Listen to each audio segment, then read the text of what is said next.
751 WIOD from Dave. In Broward, it's 524 WIOD.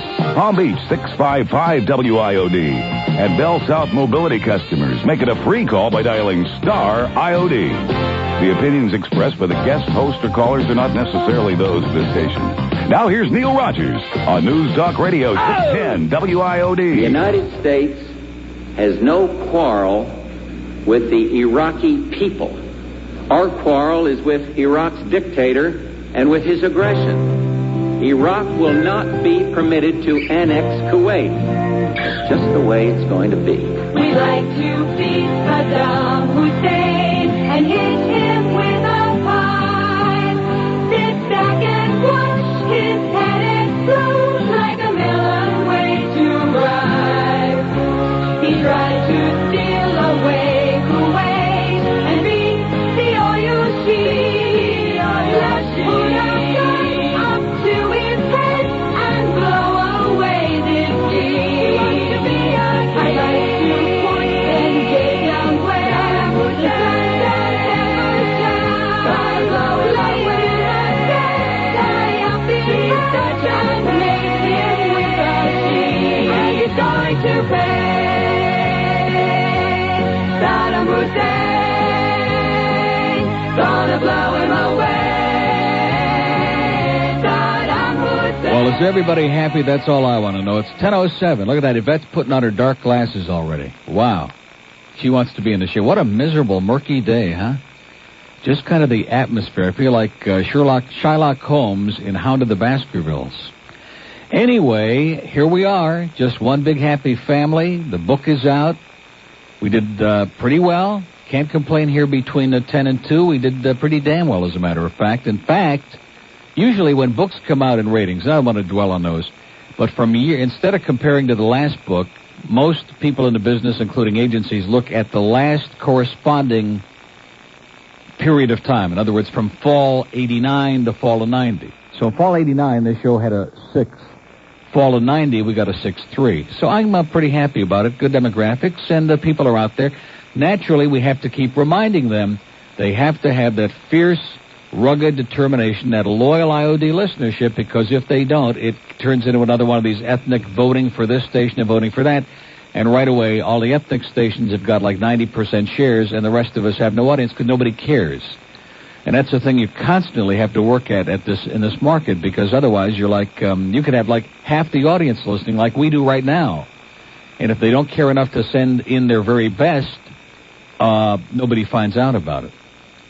I know the reason we got half the audience, because this is basically when one talk host and one show can be the format for an entire radio station, then you know everybody in the world is listening to this show. And I think it's kind of interesting, a concept, all Neil, all day.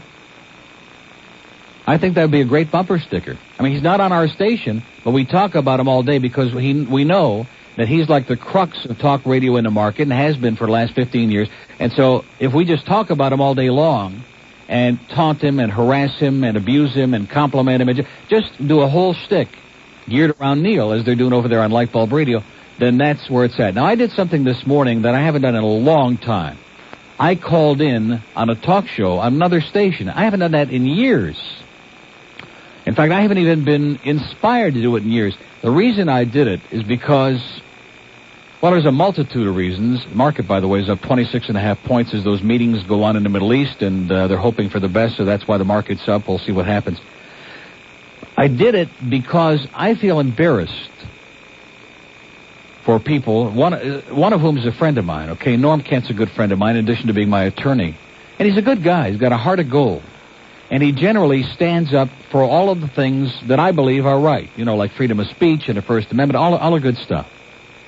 I told him this days ago, before he ever embarked upon this all Neil all day format, that he's Manny Love and Kisses, that he is in an impossible situation. He gets no win because he is part of the manipulated masses over there, and no matter what happens, he's eventually got to come down on their side. So anyway, I finished 10 minutes on the air with him this morning in response to all of this Charles Peake, a.k.a. Beto, and Alice Rantel, all this other stuff.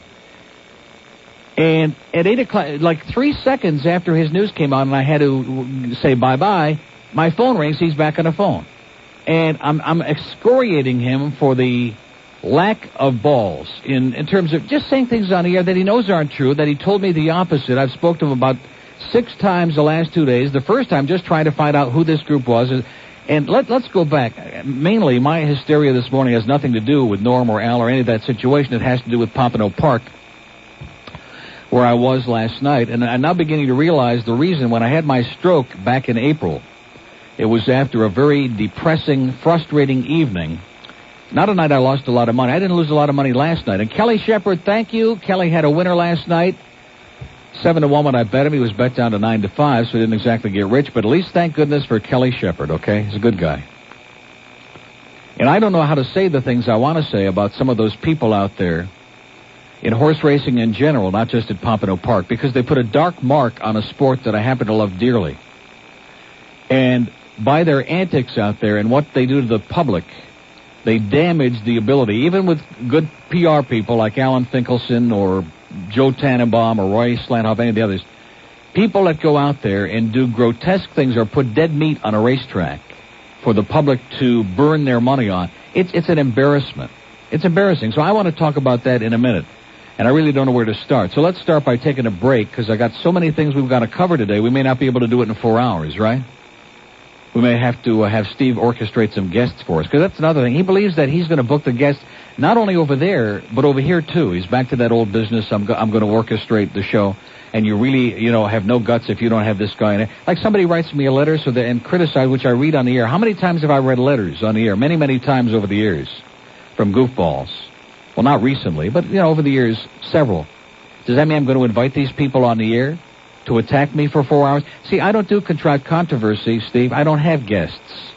I have like Al Goldstein, Tom Jicka, and Bill Cosford. That's 3 that I can count. And Hank will stop in once in a while. So maybe I got like 4 or 5 people a year who come in on his show. I don't do that kind of a show, so there's no reason for me to bring in somebody here and stage a contrived debate because Steve thinks it would be exciting and make good contrived radio. But I do like the concept of all Neil all day, but I do want my call letters. I want IOD and my picture on the bumper sticker, Steve. It's 1013 at WIOD. Spell it right. That's W-I ostracized D, and we'll be right back. 1016 at WIOD on this. By the way, our Camilla's House total, $107,821. And it'll continue trickling, and I'm hoping we get to at least 110 would be a nice even number by our deadline next Tuesday. A lot of deadlines on the 15th. I guess ours isn't quite as important as it used to be. Anyway, where do I start?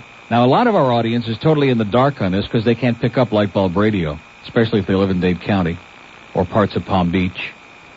And I got this letter in the mail a couple of days ago in a 1 to 2 hour, and I had no idea who the person was from, but it was on a letterhead from an organization called GUARD Incorporated.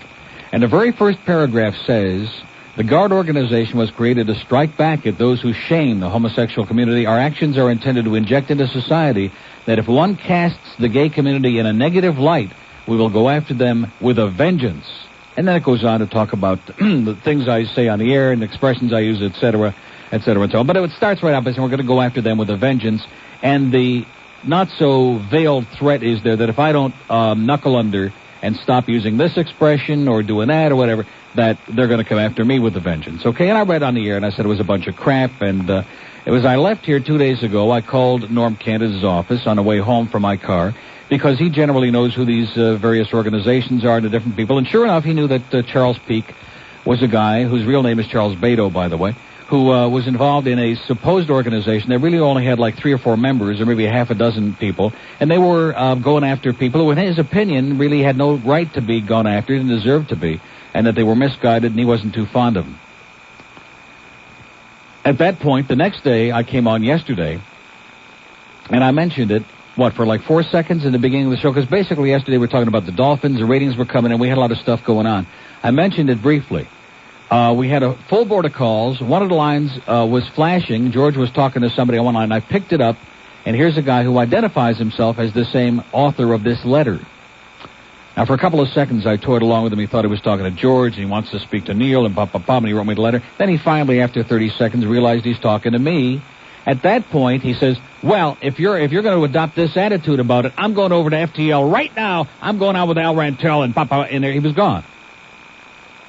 There wasn't any discussion about my bringing him on the air for a debate, because I have no desire or interest or intention of bringing. There's nothing to debate. He's not going to tell me what my humor is going to be. He's not going to accuse me of being a homophobic gay. I mean, that's just lunacy to begin with, because it's ridiculous. I don't know what he wants to accuse, but obviously he's got problems. At least that's my opinion. So that was our involvement with it. Starting around noon, after that point, off the air during the news break, Norm Kent called. Norm, by the way, is a lawyer, good friend of mine, also does mornings on FTL. And Norm, I got to tell you, I'm not even going to repeat it because I've said it before. You won't listen to me. I mean, you listen over there, and between trying to, I mean, we have problems getting the traffic guys on the air because they're not there. But I mean, the abortive things that are going on in the name of being a radio station, it's embarrassing. It's like the King Paul School of Broadcasting, which has been going on ever since he's owned that station, by the way. I mean, it's like a laughing stock. It's a joke, technically and in many other ways. And I feel for guys because I know what it's like to have to go through that. We have our own technical things here once in a while, but never in our wildest days in the league with the stuff that goes on over there. It's like trying to put it together with an erector set. Can we still say that? Erector set? So anyway, I get the call, and he said, it wasn't the guy who was on the phone who called you, and and he's going to go on with Al at some time in the future, and much ado about nothing. Then comes to find out, in the next hour, we're getting frantic calls, both on and off the air. This guy's on the air up there, they're doing a number on you, and let me say this right up front. I've been attacked, I've been abused, I'm not making a martyr, man, I've been handling it here for 15 years, okay? The only thing I do is that when people do it, I come back, I strike back. I don't sit here like a wimp for 5 years or 5 minutes. If I feel it's worth responding to, I do it. That's all. Because I don't sit, life is too short to take a lot of crap from anybody. That's why my one message for everybody, don't take crap. Whether it's where you work, whether it's at home, just don't take crap from anybody. And I don't. And that's one of my main philosophies in life. I won't do it. And here is this ongoing bashing, which evidently Al Rantel now has had the muzzle taken off. He's no longer muzzled by Jefferson Pilot. He no longer has an excuse for being a wimp. So now he's going to really butch up and strike back. At what? At the fact I've called him Alice and played the little song and made mockery of him over the past many years. Same stuff I did, by the way, when we worked together on that radio station, which didn't seem to bother him at all then. But evidently, in the interim, in between, has gnawed at his conscience and his being just tremendous, evidently.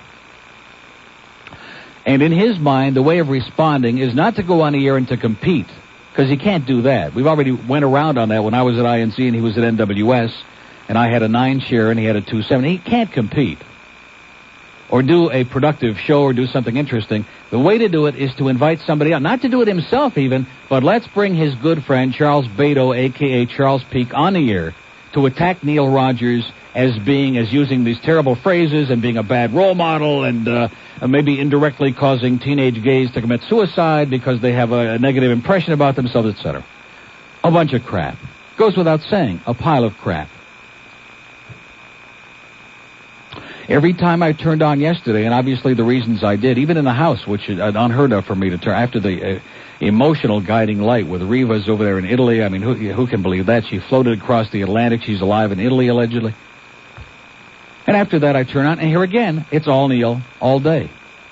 And as I was on my way home, one thing about Steve, when you're full of it, at least be consistently full of it. And he is full of crap. Just never, it's like opening up a faucet and the washer gets broken and you can't shut it off. Like the valve is broken and it just comes flowing out and never stops. Like a toilet that never stops running. The amount of lies and mistruths that you hear in one day coming from that place, more than most of us hear in a lifetime. And I hear a lot, and I tell a few occasionally too, when it's necessary. But the idea that Boy Gary and Disney go in there into breaks and try to get Neil to stop talking about us, and I hear that from my inside. Let me say this. Maybe you don't lie, Steve. Maybe you just, I'll be very generous. Maybe your informants in this building just have bad information they're feeding you. Mike Disney and Boy Gary, and nobody in the building has ever come to me and said, don't talk about FTL. Don't talk about Steve Kane. Don't talk about anything. There's only one person and one subject matter we don't discuss. Everybody knows who, and everybody knows why. Although I did get a chance to mention him on the air on the phone this morning over there, which is kind of exciting. I may call more often in the morning. 10:23 at WIOD. Let's do a break and then we'll come back, because I got a lot to say. And I know that I'm whining and I'm a martyr and a bunch of crap, Al, okay? Al, there's only one thing I can say to you, and I say it from the bottom of my heart. Butch up. Then the other thing, excuse me, the other thing I'm hearing yesterday, here again, a man who's really a part of the community, Mr. Payne, Mr. Ego. And I'm sure that Neil, it's always something that Neil would do. Not just, it's always the average person out there, the fan, but always we got to bring Neil into it too. He may be a fan, but if you paid him $5,000, he'd just as soon see the Dolphins lose the game this way. Now, first of all, that's got to be the most asinine thing ever. It's an excuse for not being a fan of your local professional team. That's all that is. And hey, if you're more interested in cashing a bet, more power to you. You're not a fan, you're entitled, okay? That's not where I'm coming from. I mean, if that's the case, that would be like the Cubs play 162 games every season. That would be like somebody said to me every day of the season, would you rather have $5,000 today, or would you rather see the Cubs lose? Hey, 5,000 times 162 at the end of the season, I could buy the Cubs, okay? Then I wouldn't have to worry about it. Asinine. Ridiculous.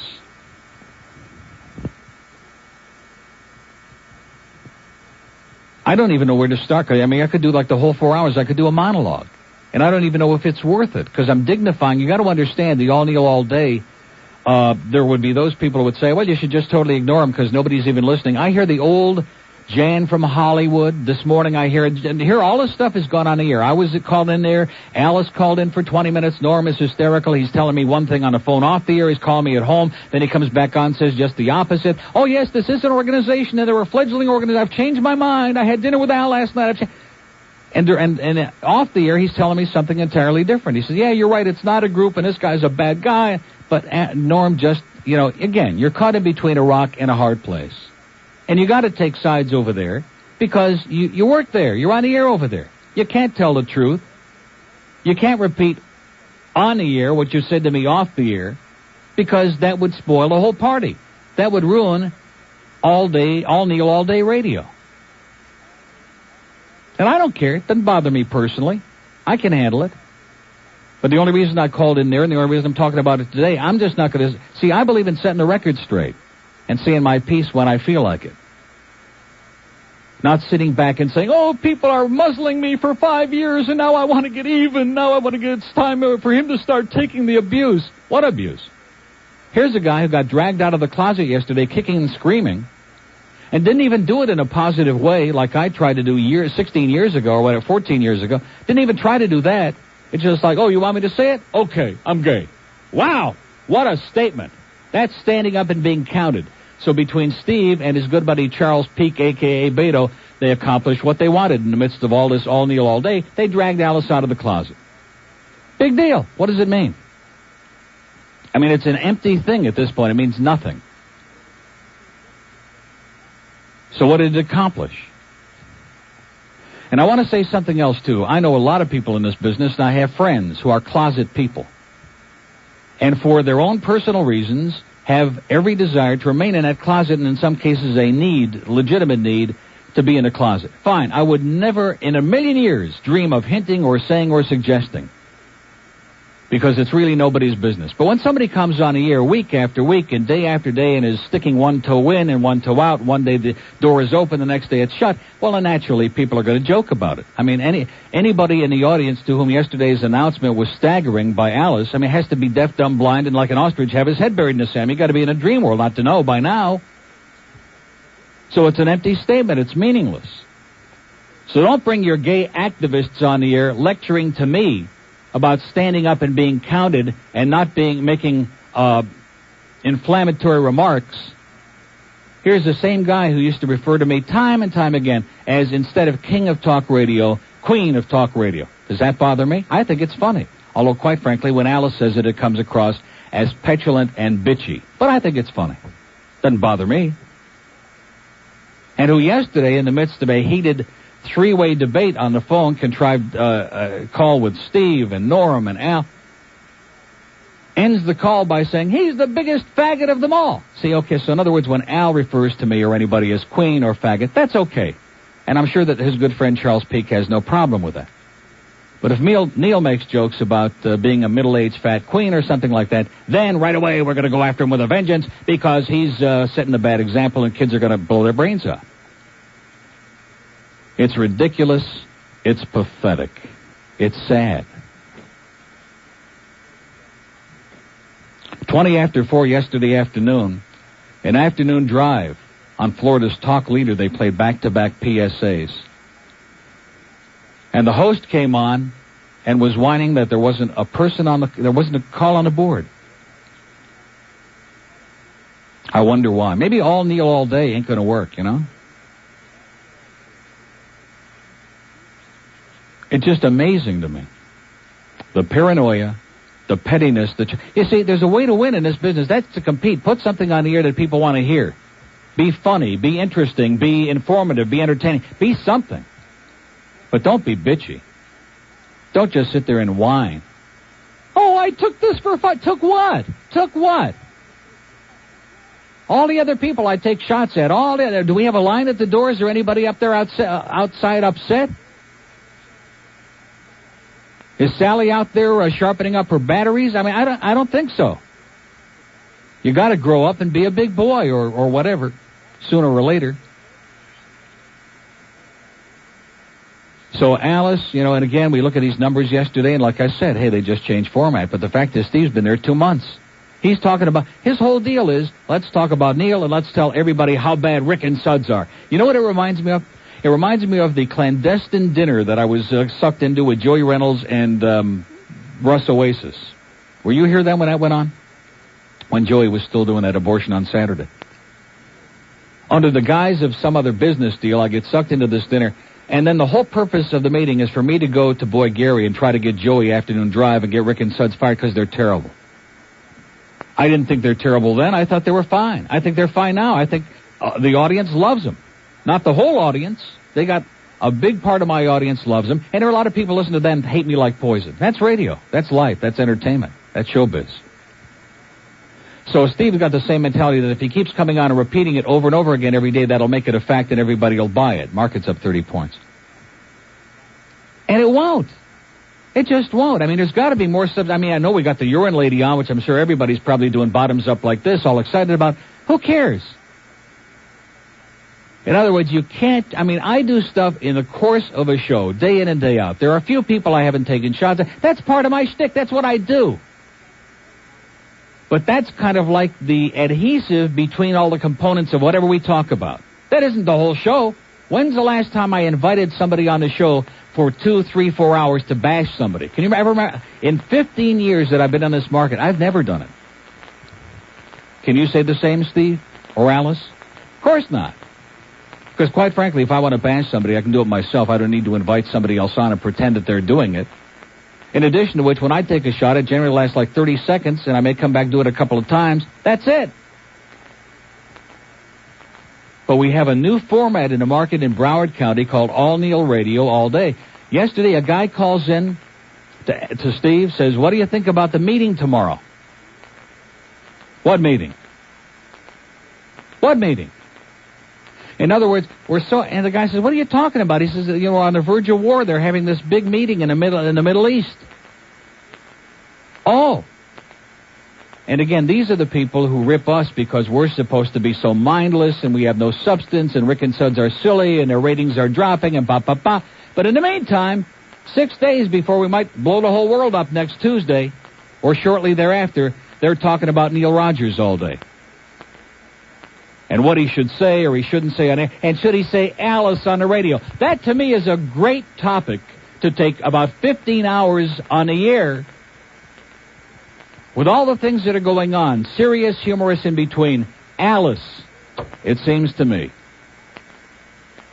Kind of epitomizes our times, doesn't it? Isn't that what you're thinking about? Isn't that what's on your mind?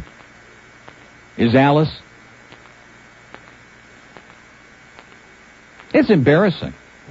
And like I said the other day, it's like somebody handed the keys of a radio station to a bunch of juveniles. Said, here, go play radio. And Norm, let me tell you, you're playing radio. I mean, you're not on the radio. You're not radio. You're just playing it. I mean, you're lost. You're like the Titanic struggling at sea. And I hear Jack Smiles calling. I haven't talked to Jack Smiles in years. These old, worn-out voices over the age of 100.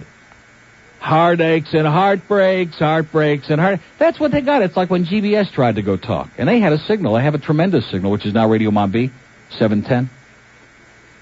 And all they had was all the old misfits who had been just tossed out. Sam, all those craggy old voices who had worn their welcome out, even with stations that would, like Sandy. Even Sandy wouldn't talk to them anymore. That's saying a lot.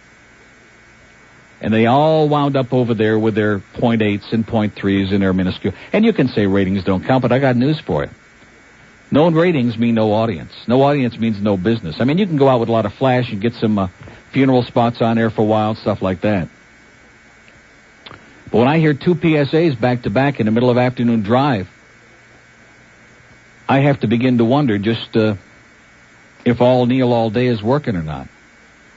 1036 at WIOD, your ostracized station for the 90s, and we'll be right back. You're not my type. 1038, at WIOD. Market's up 32.5 points. Just butch up, Manny, will you? We'll send you over to FTL with Alice. I could do 20 hours on this because it's just so amazing, the transparency of people who are so full of crap and just spew crap like it's coming, like I said, like it's coming out of a broken faucet. On and on with the stories and no credibility whatsoever. And another thing, Steve likes to make this big deal about, well, Neil won't challenge anybody to his face. He's basically a coward, and I'll take on anybody and invite people to call in and bash me. And he does the same thing over there that he did at NWS, and he did here for 2 years or whatever he was here.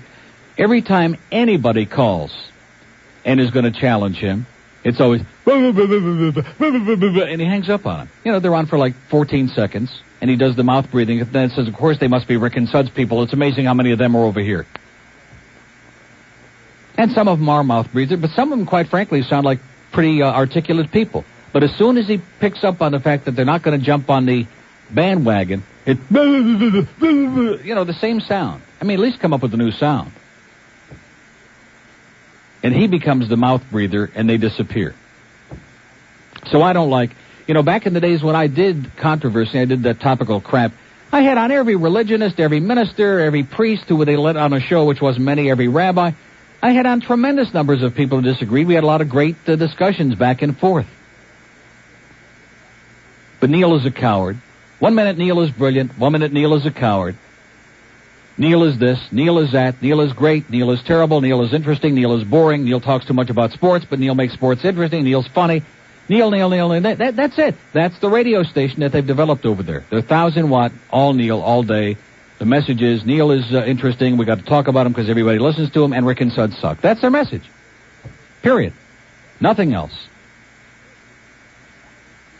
Sad. Now I come with great... I don't know how to go into this. Because a lot of things that I omit over the years because I don't want to create a problem, and I love horse racing, I love harness racing, I have all these pari-mutuel sponsors, I love Pompano Park, I love Alan Finkelson, the people up there treat me well. For years, you try to tell people certain things, they refuse to listen to you. And when there are people who have larceny in their hearts, and you allow them to keep coming back and stiffing the public, I become upset. I become very upset. Or people who put horses out on racetracks that, from looking at with the human eye, look like they're okay, they warm up okay, and then they race like 100 lengths behind the field, and people have put their hard-earned dollars behind them. It's got to stop. And I also want to convey a message, by the way, because the last 2 seasons at Pompano, and I love harness racing. I've been a fan for 32 years. I used to own horses in Detroit. I mean, I really do love it. A lot. It's a great sport. And there are some tremendous people in it. In the last 2 seasons, I've singled out a kid named Jeff Gregory, who drove in upstate New York, which is where I'm from. I saw him drive in Batavia and Hamburg for a couple of summers when I went on vacation. I read about his success at Vernon Downs. He's done tremendous up there. And he had some successes down here. Jeff, you're making a fool of yourself. You're driving horses out there that Spencer could beat around the track. I don't know what's going on with this kid. No, seriously, and I think it's a shame because he's a talented kid, but he's taking catch drives on horses that are just nolo contendere from the start. They start 7 lengths behind the field, and they work their way backward. And I'm not blaming him for the condition of the horse. There was a horse in the 10th race at Pompano Park last night called Jeff's Awesome, driven by Jeff Gregory for the first time, who won 2 races ago in 159-1 with a good last quarter, 29-2. 13 days later, the same horse came out on a track, driven by Don Harmon, who's an outstanding driver, by the way. Finished 9th distanced. 9th by 18 lengths at the 3/4 pole, 9th distance, which means like 40, 50 lengths behind the field. And it was a pretty fast time in a race. You look at the field and you say, he was only 6-1 in the morning line. He's dropping down in company. They have a shot in here. Good driver. Race is going to go about 2 seconds slower, which it did, by the way. It went in 159-2. Horse started out last, backed up at the half to about 15 lengths behind the field. By the time they came to the top of the stretch, the horse looked like he was from the previous race the night before when the lights were out. Now, some of you French-Canadian folks out here who put this dead meat on the track, it's bad business. It's going to stop. And I'm not just talking about it Pompano. I'm talking about any of the pari-mutuels, okay? This kind of stuff is outrageous. When I watch racing from the Meadowlands on a satellite, a lot of the things they do, they keep talking about the fact they want to protect the public. They keep doing, they want to protect the horsemen and the horses and the owners and all that, but they want to protect the public. Now, when you want people to come out, get involved in investing their hard-earned dollars for sport, whatever it is, whether it's betting on whatever, protecting the public has to be the utmost. And when you allow people to do these kinds of things, Spencer, you got to close that door, okay? I'm doing a radio show. You must close the door because people are talking in the hallway. And I'm being serious about this. I didn't lose a lot of money last night. Quite under $100 for me. That's like winning. I should be ecstatic. I was furious. I was like one of those shouting people in the last race because the same trainer puts a horse on a track in the last race and wins the last race. In a race where Richard Kent goes the half in a $1,500 purse in 56-4 to park out the favorite, the even money. And I didn't even bet the race, so I have no axe to grind. Fat Rich had a bet, so I sat around and rooted for him. 56-4, Richard. Where were you going, baby? He finished 8th by 30 lengths, by the way, Richard Kent. I just thought I'd point that out. And I ordinarily don't even mention these things because I have friends and sponsors and all of this, but there's got to come a time. Look, if you want people to come out, if you want to get new people to come out, if you want to be enthusiastic, cut the crap. Take people like that, have them come in, pick up their papers, and get them out of there. And cut the crap. Let's have competition.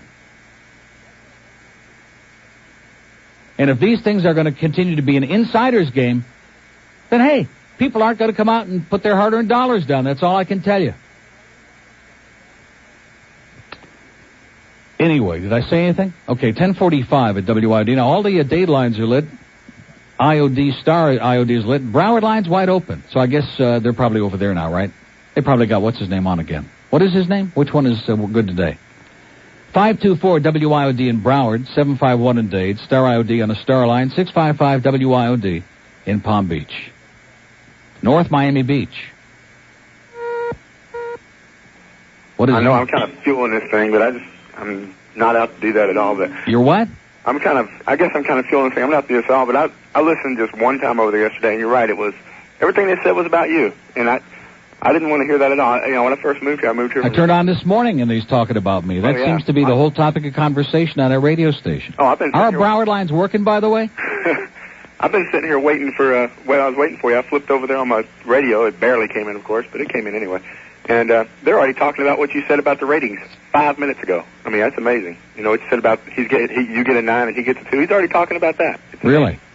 But well, anyway, how does he have time to be catching up with me while I was on the air. I don't understand that. I have no idea. I thought it was the most amazing thing in the world. Yeah. But anyway, I was just going to say, I've been here just about a year now. I've been living in Miami, and it took me a while to get used to your show because I'm not used to quite anything like this kind of radio because I came from Texas. And well, it's different. It is. You won't find it in Texas. I'm a talk radio buff, though, and I really enjoy it. I've called you a couple of times, but I really enjoy, I enjoy your stick. I enjoy what you do. I enjoy, I've gotten to enjoy your, your monologues and your, you got some great comedy and things like that. I'm really getting bored with talking about them. I mean, you're number one in the market. Well, let me say this to you, okay? I make little comments about them. I haven't dwelt on them, but when they take almost an entire broadcast day yesterday and invite a guy on to do a hatchet job for 3 hours in exchange for my calling Al Rantel Alice, which I think is just a little bit of, like stepping on a mosquito with an elephant, I'm going to respond to it, okay? I understand. I don't plan on talking about them and giving them... In fact, quite frankly, they ought to send me a big check because the only publicity they have gotten is thanks to me. Well, so Steve's 1.3 after being there for 2 months, that would probably be about a 0.6 if I hadn't given him all the publicity, if I hadn't allowed him to call in on the air and promote his show before he came back to the market. So I've been very gracious to them, and especially to Kane. Yeah. And, hey, what can I tell you? Well, they have nothing else to talk about, I guess. I'm like that, too. I'm very competitive, and I don't let anybody talk about me without getting my shot back at Yeah, I'm all, you can say what they want. And this bit about, well, I don't respond well to criticism. Hey, you ought to see the mail I get some days. Doesn't bother me. I'm used to it by now. But that doesn't mean I'm not going to respond if I feel I want to. Well, I just kind of hope that, you'll get it out of your system today and go back to your show. I think, you shouldn't let... Because in a way, I guess, when you admitted it earlier, he kind of is manipulating your show right now, and I don't No, he's not manipulating my show. Well, I mean, he's kind of setting your format for the day, but I understand, I would get my say in, too, but I just hope, like, tomorrow you'll go back to your show and do your thing, because I think it's great. Okay. Thanks, Neil. Thanks. 10:48, we have an open line today. All the Broward lines are open, so I guess they've got all the Broward audience. That's good. Good job, guys. All Neil all day is working. 524, are those lines working in Broward? Now, wait a minute, what does that mean? Only line 4. I was sitting here with a dead... No wonder our phones aren't lighting up in Broward. We got a dead bunch of phones. And I'm not so sure that one's working. That's incredible. So I take back what I said about them being a technical disaster, because we have no excuse. This is incredible. Let me just try something, okay? Palm Beach ain't working either. It is. You're on there? Hold on. Okay, there another example. Remember yesterday we had a guy on the phone that wasn't lit up in Broward? Our phone system's all screwed up. Now, isn't this interesting? How do we have a conversation with people who don't know what I'm talking about? Because the only people who can hear over there are in Broward, and none of our Broward lines are working. You follow what I'm saying? These other people, they don't know what the hell I'm talking about. They're thinking, what's going on over there? What is this light bulb he's talking about? We can't even see it. It's not even flickering by us. Flicker this. Remember my friend Flicker? But why is it... Wait a minute. Well, how do you dial it? Just a second. Now, here we go. Here's the bat line. Let's see. 1, 5, 2, 4, 5, 4, 6, 3. Yeah, you get a busy signal. The whole Broward bank of lines is dead. Now, does that come as an interesting, bizarre occurrence? How is that possible? You may get a tone on there, but it won't ring. You get a busy signal when you dial it. Jorge, it won't ring. Oh, man, it is just the pain is so great. I want to go back to the track. Can't we put a couple more races on? Bring back that horse from the 10th race. I think he's finishing. Here he comes. Hey, hit him, Jeff. Let's have Roger drive him. Hey, listen, it couldn't be any worse, believe me. You remember the horse that Rick Shaw drove? That's how this horse was in the, what race was it? Whatever the hell race it was last night, in the 10th race. Just like that one.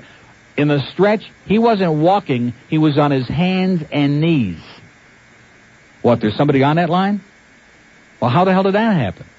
Are you there? Yes, I am. Well, how did that happen? Well, you said a few minutes ago you don't take any crap, life's too short. Yeah. Okay, and in the same breath you said except from one person. I mean, what does it take to get into that one person's class that you said that you don't discuss? In other words, if somebody pressures you that much, that's... Sir, let me say this to you. I heard your call this morning with Norm Kent. I didn't call Norm Kent. Yeah, you did. I heard your call this morning, said... and don't waste your time with me, okay? Don't waste your time. Let me say it again. This radio station and this company spent hundreds of thousands of dollars in legal fees. I took 2 years of crap, and we decided at that point we weren't going to take it. Now, if you want to do it, I'll be more than happy off the air to give you the gentleman's name, phone number, and address, although it is in the directory, and you can start up, okay? You can make yourself into a martyr. We choose not to do it. 1052 at WIOD. You're one of those people who hasn't considered LoJack because you'd rather have a car alarm? Well, let me ask you this. I am amazed. Southern Bell continues setting new lows in the history of broadcasting and communication. Mitch tells me that the phone system all over the building is screwed up. Now, we got Broward calls coming in, but they won't flash, but there are actually people on them, so they will work. I don't know why, because when I dialed it, it was dialing busy and there was nothing going on. So we'll fumble our way along as we're used to doing. Broward, hello. Hello, Hi. Neil. Yes. I know. I've been trying for the last 20 minutes to get through. What were you getting? I was getting busy signals, then it was hanging up, and just kind of weird stuff. Yeah. Thanks a lot, Southern Bell. Nice work. Right, exactly. They're the worst. They really they are. Yeah. I've gone through this for 15 years in this town, all the different stations I've worked at, and what they do to people, they ought to be hung for what they do. Yeah, They're just they should. pathetic. And then these people talking about you and everything else. I think you're great, and I know. Well, I'm not looking for people to call and say I'm great. No, Okay, I do know. very well I know here. that. I got a big loyal audience, which Right. is why they're talking about me all day, because they want to siphon off that audience. Right. And hey, it's as transparent, like I've always said with Steve. His whole act is as transparent as looking through a pane of glass. Right, exactly. And if they haven't got anything better to do than talk about you, then they ain't very much friends or anything else. You know, Okay, I ma'am. feel like this. Clean out your own closets before you talk about somebody else. Okay, have a nice day. Let's go to Miami. Hello. What's up, Neil? Yeah. I just wanted to, the big game with the Dolphins this weekend, and I just wonder if you think we should beat them in the snow. If we should beat them, yeah, we should beat them. Okay, 60-0. Miami. Neil, Yes. how you doing? Okay. I just, like one of the very first callers, I think less said about them, the better. No sense giving them... Oh, hey, listen, I don't want the audience to think we got to talk about them for 4 hours today. I just said my piece, and I also talked about a couple other things. I'm not going to just sit and not respond like some kind of a jellyfish, okay? We're talking about a bitchy, silly person over there who can't go on the air and compete and do a job and get an audience, so his whole thing has got to be, well, the excuse is I was muzzled for 5 years and he picked on me. It's like a little kid in the sandbox. It's embarrassing. It is. It's embarrassing. Neil, keep doing what you're doing. We enjoy it. Okay. Thank you. Thanks. 10:58. What do we got on Rick and Suds? Of course, we know that Rick and Suds are juvenile and sophomoric, and their ratings are down. But guess what? They're doing great. And you know what? I looked at the fall numbers as compared to last year, and they're the same as they were last year when Mr. Ego was here for most of the book. And in the interim, they've been a lot better than what he had last summer. A lot better. So what are we talking about? Again, talk is cheap. Anybody can go on here and say, oh, gee, you don't want chocolate caramel ice cream. It sucks. You go out and you taste it, you think, hey, this is great. Because somebody says it doesn't make it so. News from around the planet, top 10 trash headlines with Rick and Pud this afternoon. Ray Bentley, linebacker of the Buffalo Bills, will be the guest on Sports Talk tonight at 6:05. And Hank Goldberg, 8 to 11 tonight. Bigger than life. More ways than one. By the way, Hank's leaving kind of a smarmy mess. You notice that in the morning? Oh, man. Get Ranieri back in here so Roger has to clean it up. Anyway, who have we got? Have we got good old Hank? Henry Barrow, who gave us the courage to win that game on Saturday against Kansas City. Henry's here with 11 o'clock news. We'll come back on All Bitchy Radio at 11:05. Stick around. It's going to get a lot worse. Hit him again. Come on, whip him. One more time, Jeff.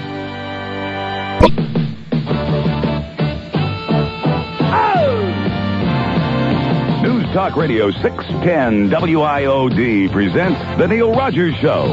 To get in touch and talk with Neil, dial 751 WIOD from Dave.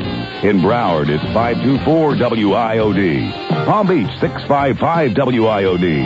And Bell South Mobility customers, make it a free call by dialing star IOD. The opinions expressed by the guest, host, or callers are not necessarily those of this station.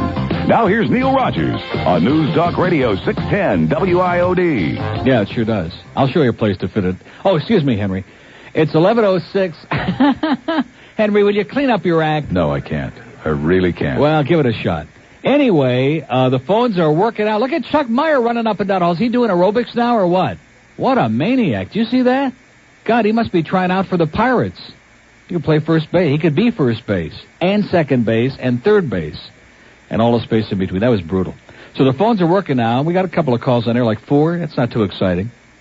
I get the feeling, and correct me if I'm wrong. I mean, feel free to call in and be program director. I don't think our audience is interested in any of this crap, you know what?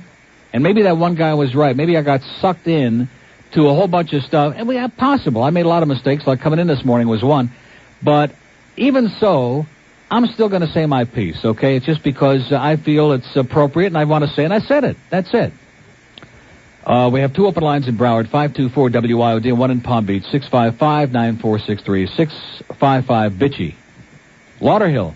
Hello? Yes, sir. Yeah, I was listening yesterday to your good friend over there, and he says that you have no balls and that you're a coward. You hide behind the microphone. Yeah, well, speak up, sir. I can't hear you. Oh, I'm sorry. Butch up. Yeah, he said you hide behind the microphone. Now, which call good people's name. Which good friend is this? Which good friend is this? Al. Alice? Okay. Right? Yeah. And that you want to face anybody, come face to face to thing there, and your ball, you have no balls. Yeah. But then you don't. Right. And then, I couldn't take that anymore. I went over to went back to you. And the amusing thing is that you were saying that he had no balls.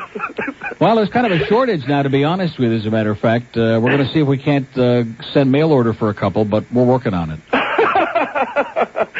You're more butch than some of the people I opened up a envelope this morning. There were a couple of BBs in it. That was about the best we could do. And then, I don't know if you're... Wait a minute. I just wanted to make one comment. Is the phones all working now? Because this is a really weak start, okay? We just turned off the whole audience and we'd self-destructed here? No, when I called, it's rang and Wait a rang minute, just and a second. rang. Hold on a second. They're not working? They're still all screwed up? See, now I feel better, because if there's an excuse for it, I can understand. But after going through such a melodramatic first hour, if the phones were working and I get shined, then I got to feel like, hey, I'm playing with my marbles or my... No, it doesn't. Steel balls. They weren't working, because I was wondering how it took them. Well, you remember Humphrey Bogart in Kane Mutiny, sir? Did you see that movie? I think so, but I was young when I saw Captain of the ship, and he was looking for the strawberries, and he was crazy, and he kept rolling those steel balls. Oh, yeah, right. So you got to hang on to those balls, pal, otherwise it's like a security blanket. Oh, I see. And, of course, if somebody takes them away, man, you're really upset. Yeah. My dogs have been talking to me about that, too, lately. Well, maybe you could get some wooden ones. There you go. Neil, keep doing what you're doing. Don't give them no thought. If I leave Broward County, I can't hear the stupid idiots. I know. That's why I feel bad, because people in Dade County need an interpreter. KT could come in here and interpret. He knows what's going on up there. Kenny Tobin will come in from our sales department and do a little number on Steve. A salesman? They're good buddies. Yeah, well, he's not selling. He's talking about Steve. Hey, listen, have a great day, sir. Same to you, and just remember, 400 years from now, who the hell give a crap, right? That's correct. See ya. Bye-bye. Good point, I think. Well, I said it. It's 11:09 at WIOD. Be sure and pass that along over there so Al can repeat it. It's 11:09 at All Neil All Day. We have an open line at Broward. Are they working now? See, I think what you need to do is pick them up once in a while instead of talking to KT, who's in there disturbing our radio show.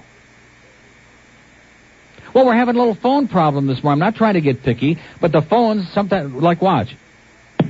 Hello? Hello. See, there's somebody on there who wasn't ringing. I told you, jackass. Oh, not you, sir. Hello, Neil. Uh-huh. How you doing? Okay. This is Joe Rogers from the Gold Ocean Mile. How you doing, Joe? Yes. Listen, Neil. Wait a minute. Hold on a second. I want you personally to go over and tell Alan Finkelson if that horse ever runs again at Pompano Park, I'm going to burn it to the ground. Go okay? get the Joe Tannenbaum. He'll kick him the hell out. There you go. Come on, KT. Butch up, will you? People are starting to talk. What is it?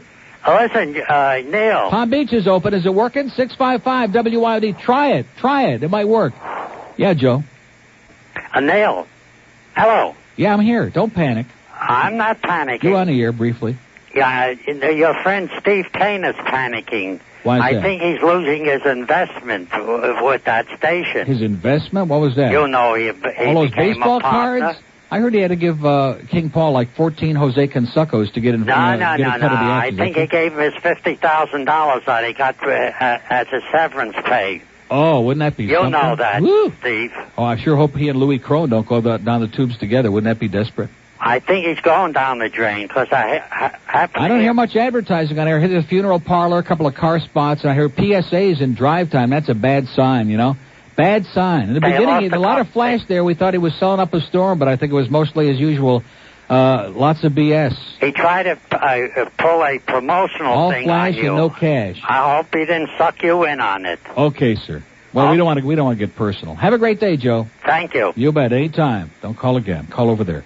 It's 11 after 11 at WIOD. We have an open line in Broward, 524. Now the lines are cooking, aren't they? Now we got them working, and guess what? Just when we got... They're not.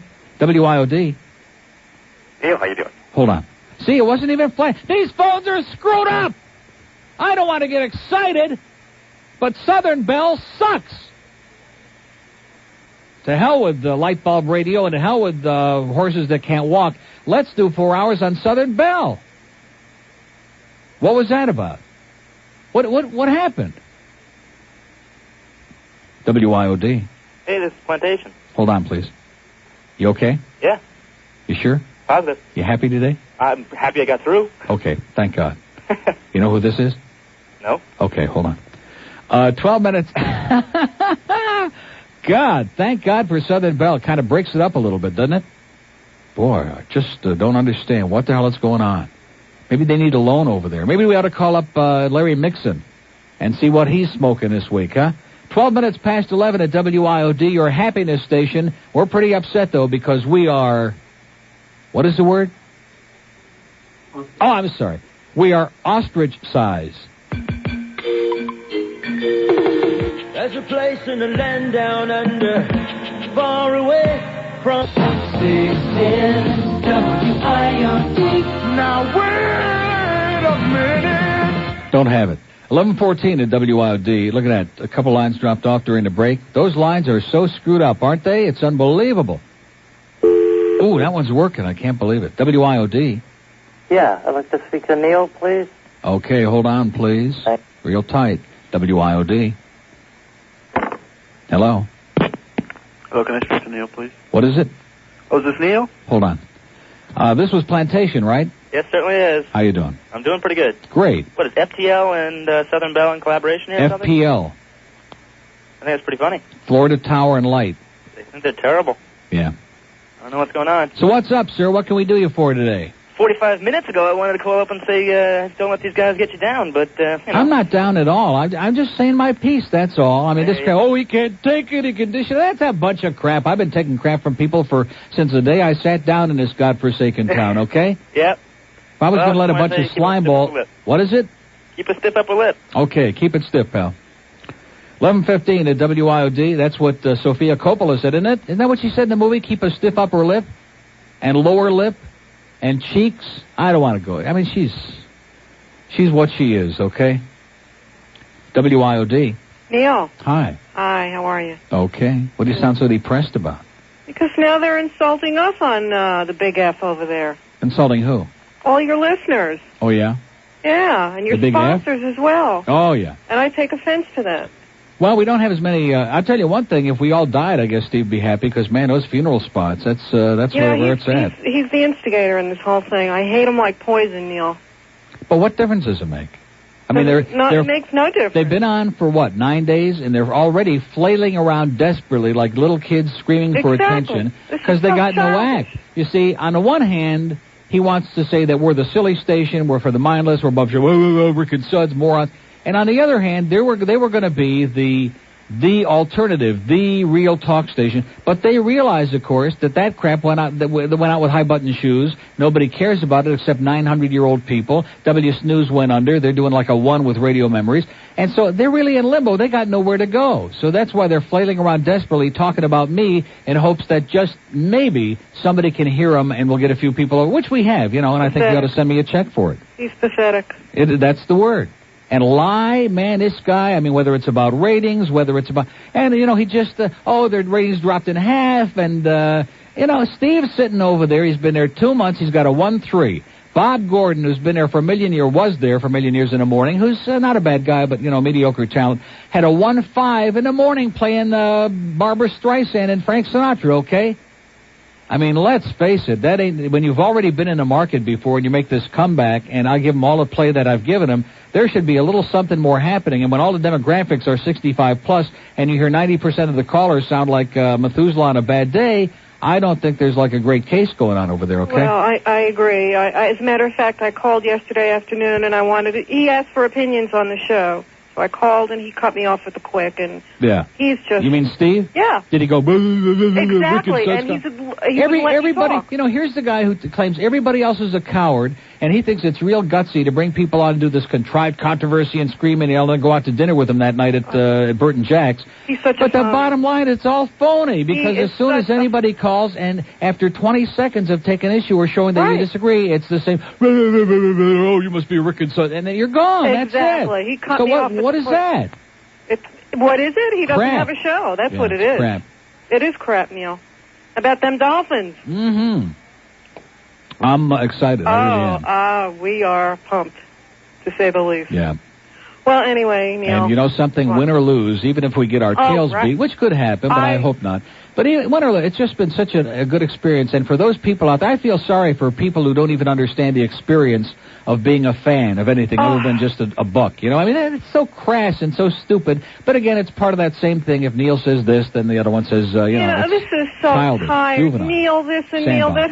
You know, I don't want to hear it. I want to hear you. I said, I'm embarrassed by it. People who want to hear Neil can listen 10 to 2 on WIOD, and if they have nothing else to offer but talking about Neil, why don't they just give me all the other time? I'll do some spots, make some extra money on the side, and that'll be it, okay? Neil, the whole key is when you're on top, they want to knock you down, and that's the bottom line. But the point is, you know, like Al has been on opposite me before, couldn't compete, ran off into another time slot like a little coward, which is basically what he is. He's a wimp. And when his own people over there call him a wimp, and when he comes on with his bitchy crap yesterday like a little petulant child, oh, I've been picked on and now I'm getting even is really the essence of what it's all. Hey, fine, so you're even, what does that mean? Where's the audience? Where's the signal? Where's the business? Where's anything? Show me something. The same place it was on W Snooze. Nowhere. Right. Well, Radio death. Okay, Neil, looking forward to Saturday. Amen. That's going to give us something else to get excited about. And try to play the song today if you can. You mean? Miami Dolphins. Okay. There you go. Have a good one, Neil. I'll try, but you know what Henry says. No, I can't. I really can't. Have a great day. Bye, Neil. 20 after 11 on your psychotic station, 610 WIOD, where it's happening. Where it's a sport, and if you don't believe it, we'll make it into one. We'll have Rick Weaver do a play-by-play, or even, if you're really nasty, did I just see Jeff walk down the hall? Now, he's a wonderful guy. He didn't have food in his hand, did he? You don't have food. Oh, for George, okay. Because my Nutrisystem arrived today, and I can assure you, as a walking example of what not to look like, I mean, I am a cow. Well, no, I just thought I was sitting in here. What do you mean I'm on the air? Of course I'm on the air, Jeff. What the hell do you think this is, the Steve Greenberg show? Did you see the day he had the elephant droppings on the news and was sniffing them in the middle of the 6th? That was the most disgusting thing. And he also had mentioned that Dave Game had been there before. Now, I don't know if there's a connection, but I got to tell you, Steve, that was pretty embarrassing. Steve Greenberg at Channel 6, and we thank him for his check, by the way. What is that? You're going to be disappointed. I appreciate it, but somebody beat you to it. So, my friend Jim gave Fat Rich the tape, brought it over to me at the track last night. But, I mean, hey, I'm sure I appreciate the sentiments, and you were coming anyway, so don't feel bad. You were coming to bring George his 3 lunches. But I appreciate it as always. You're a great American. Okay, it's 21 after 11. We'll be right back. You know you really need a shower. Come on now. Shower. 11:24 at WIOD. Phones are, and Jeff made a good point. He said if the phone calls are actually getting through to here, and like lines aren't lighting and different stuff, that's not Southern Bell. That's internal. That's the in-house phone system's all screwed up. So let's stop blaming my good friends at Southern Bell. Right? I don't care who we blame. Let's blame somebody. What the hell good is life if you can't blame somebody? Yeah, that'd be great. We have an open line in Dade, if it's working, 751, 1 in Broward, 524 WIOD. Carroll City. Yeah, hold on. Thank you. I'm holding. Yeah, what's up, dude? How you doing? Hey, this is Lou from FIU. Ah, jeez. Where are you, Lou? I'm at home. From FIU? Getting ready to go to school. Yeah, Lou, I got to be honest with you. You were supposed to come to a remote of ours at Charcoals, was it? Yeah, that was my birthday. Never showed up? No, but... You're just all flash and no cash. Well, that's what she said last night. Yeah. No, but seriously, that was my birthday, and when I got to work the night before, We went drinking and stuff. Yeah, I know, and stuff. Mostly in stuff. I got a short story for you. Yeah, I'll bet. The story's short, too. Uh-huh. My friend Gilbert, he works at Calder, valet parking. Your friend Gilbert? Yeah. Not any Gilbert we know. He never gets to you, though. A different Gilbert. Well, That's because Eric parks my car at Calder, sir. Because Eric is a great American. Eric parks your beautiful Corvette. That is correct, because I trust Eric implicitly, and I love him with a passion. Just a joke, Eric. Right, but my friend See you in a couple hours. What is it? My friend Gilbert works with Eric. Yeah. And he said, so to speak. He said he always wants to get you, but he never can. Really? Yeah. Well, if he plays his cards right. So, Neil, I was listening to the TV yesterday. Yeah. And I heard that they're coming up with, like do new series of old TV shows. Yeah. They're coming up with a new series, the new Three Stooges, and it's going to be starring Arsenio Hall, Tim McKyer, and Jim Barry. What do you think about that? Lou? Yeah? Have a great life. No, wait. What? Well, you got to come up with something better than that. It hasn't come out yet. Yeah, well, put it away. The humor, is my suggestion. The humor. Come on, Lou. What's up? Well, I'm getting ready now. You have a big audience at FIU. Do I? Yeah. Hey, I got news for you. The way this phone is today, I don't think I've got a big audience anywhere. I mean, a phone like this system is just a nightmare, and it's not Southern Bell. It's inside this screwed up place. So I apologize to any other radio station in America. Anything I would say about technical difficulties, I apologize, because we are a disgrace. This station's only been here 65 years, and we still can't get it right. Right, Lou? You can't get it erect, you say? Lou? Yeah. We'll see you. That poor Lou. Somebody gave him an erector set when he was a little kid, and he's been working on it ever since and still can't. We have an open line in Broward, 524, and two of them in Dade, 751-WIOD, 751-9463. Starline. Hello. Good morning. Yes, sir. I just wanted to tell you that I think that you are absolutely right when you say that this whole thing is juvenile, which makes me wonder why you seem to see you even... Sir, try to clean up your act a little bit, will you? I'm sorry, I apologize. Why do you give airtime to it? I mean, just let me say it again. You asked a question. You want an answer? Yeah. Because I'm not going to let somebody do a 3-hour hatchet job on the air without responding to it. That it matters to doesn't care, doesn't listen to it. I don't care who or what or when or how you conduct your business with after 10 to 2. You are an entertainer. You entertain me. I like you. I enjoy you. And whatever you do after that is your business. Well, first of all, that isn't the issue. The issue is with what I say on the air was the issue, and people trying to tell me how to say it and what I should say, and I'm harming people, all this other crap. But I already said at the beginning of this hour that I probably made a mistake by wasting all that time, because this audience doesn't give a crap about any of that, okay? They listen to the show to be entertained, to have a good time. They don't give a flying crap about any of that. You're probably right. I already said that. Well, then, okay, then. But you want to perpetuate the conversation. If you realize that, why are you 90 minutes into your show and still harping on it? Because you just called about it. The last guy, Lou from FIU, was talking about pygmies on the moon, a bunch of other crap. He didn't make any reference to it. He don't even know about it. He can't pick it up. Okay. And you're bringing it back. Well, I'm sorry. So ask not what your talk host can do for you, but look in the mirror. Because you brought it back up, as they said at the bad restaurant. Right. Have a great life. You too. What are you eating in there? What a pig. If you're going to eat spaghetti, do it under the counter, because like I said, I'm telling you, I am going to become militant on this food thing. I mean it.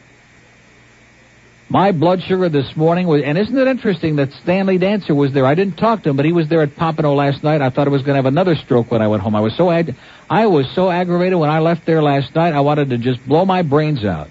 Just spill them on the table like Clemenza. Felt like calling Michael Corleone and meeting him at Louis in the Bronx. Are those daylines working, those two that are dead there? 751? Check them out. When in doubt, check them out. Because I'm getting real surly. Not really, I just got the program from last night. Don't forget Christmas list, by the way, Friday night in the 10th race in our 610W. And that's one we know is going to be trying like crazy every week. Thank God for Christmas list, right? And Joe Pavia Jr. And by the way, Joe, I'm sorry you got parked to the half in 56-4 last night in the last race by Richard Kent, who is coming across the line right now. That was an outrage. Man can just sit there in the 2-hole, get himself a perfect trip, maybe even pick up a check in that race. No, he's out there 56-4, puking and slashing and whipping. Richard, attaboy, hit him again. Hit him again, Richard. I'm starting to sound like those guys up at Calder, you know what? And I enjoy it. In fact, I take back everything I said about that. I'm going to start being the same when I go to the track. If you go out there and you're going to spend your hard-earned money and, shoot a fish in a barrel somewhere, the least you can do is scream and yell and have a good time. I used to do that years ago, and then I became real docile after they took away my steel. Let's see. Let's take a call in Plantation, is it? Plantation's always like touch and go. Hello. Hello. How you doing? All right. Good morning to you. Buenos dias. Yeah, well, first... You out of the sack yet? You sound like you're still just under the sheets. I just got off work. I'm getting ready to go to the sack. Really? Go to the old sack. Yeah, I did. I was... First thing, like 90% of your listeners, we haven't heard any of the other side of the story. Exactly. I got sucked into a big thing, but I'm glad I said it because I wanted to say it. There's a segment of the audience out there that got sucked into it too, and I've said it, and it's out there, and screw them. Okay, let's do our thing. Okay. Market is up 37 points. Well, doesn't affect me. I know. Hey, when you're a schlepper like we are, who the hell cares about the market? Well, when your money is out there on the track at Pompano, who cares about the market? Well, you got me. Hit him again, Jeff. Come on, whip him one more time. That's it. I got to tell you, you got me out to Hialeah, and when you were doing that thing out there trying to save that. Yeah, that was fun. And it was fun, and I had a real good time. I won a lot of money during that period of time, too, during those few days they raced, which wasn't many. I came up and said hi and told you my daughter had hit every race out at Hialeah. Right, that's right, I remember. And I was there at Pompano for Breeders' Crown Night. Mm-hmm. And... Hey, Pompano is great, and I love the sport, but there are just a few apples out there that they ought to turn into road apples, put them on the highway, send them back to Quebec, and get them and their horses far, far away. Well, I'm serious. I'm too stupid to know that, and I went out there and had a lot of fun, and so I went on the best night I could, I guess. Right. Well, the less you know, the better. Well, Breeders' Crown you can't miss. That's great. That's top notch. Yeah, we did. We had a lot of fun for that. I don't think Richard Kent will be driving in a Breeders' Crown, or Jeff Gregory for that matter, Jeff, if you don't butch up a little bit. Poor, what's going on with that kid? Man, I want to cry, but that's, Yeah, that's life. You meet a lot of... way I figure it. I think he's graduated the Donald Brainerd School of Driving. The people have been out there that long that they're just so used to all the losing. They don't get down about it anymore. They're out there just having. And I don't either. I just go to have a good time, to schmooze with Fat Rich and Alan Finkelson, smoke a good cigar, and leave my money. Have fun. Here comes the bunny. This Christmas. And there goes your money. I gotta pick a bone with you about that. You gotta start on the weekends. Friday nights is my nights off. Well, Friday night is the night that he's racing. This Friday night, sir. But you started the night from signing up in the middle of the week. Well, I'm sorry, sir, but I'm sorry I didn't consult with you first. If I would have talked to you, I would have done that. He'd have raced every night, every Friday when it was convenient for you. Well, we'll do that next time. Well, come out Friday, okay, please. I've had Say goodbye. Please, we'll I'm do begging that. you. We got it. I've been a season ticket holder for the Dolphins. There you go. 1969. Lived here. Yeah. Lived here in Plantation. No, I can't. I really can't. Yes, you can. And, put him back in and the... it's my team. I'm not... I can't say I'm a football fan. Yes, you can. You really can. I'm a Dolphin fan. Yes, you can. I've been a Dolphin fan. I don't care about any other teams. I go to see the Dolphins, and I've followed the Dolphins since then. And since I've been listening to you, I've started turning into a baseball fan. There you go. Never cared about baseball, but I just listened to you. Boy, it won't be long now. Just a few weeks before spring training, and the smell of jockstraps will permeate the air from coast to coast, from Mesa, Arizona to Lakeland, Florida. But all those jock sniffers, be alert. And fun, and you got me interested in it. So. Well, thank God for that, sir, and go back to sleep. I'm coming along. Okay, well, we all are. Anyway, thanks for all the fun, and as they say in Plantation, sir, we'll all meet someday in the end. Have a great day. And I'll see you out at Pompano Friday. Okay, see ya. Adios. Okay. Someday. Wow. You made a New Year's resolution. Well, you said you're gonna knock off 20 pounds. It's just another self-delusion. Oh! Because you know you're hooked on almond joys and mounds. And when I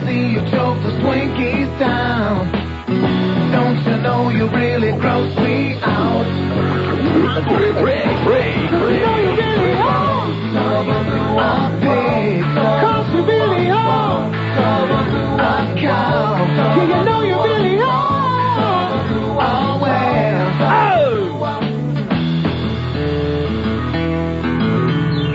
You made another resolution. Well, you said you're gonna start to exercise. You need a total blood transfusion because you know you do one push-up and you'll die. No, I can't. I really can't. But if you keep sucking down cases of Piccolo, you'll be the first person who's given his own zip code. Cause you know you really are. I blame. You can say you really are. You weigh more than my car. You're fat.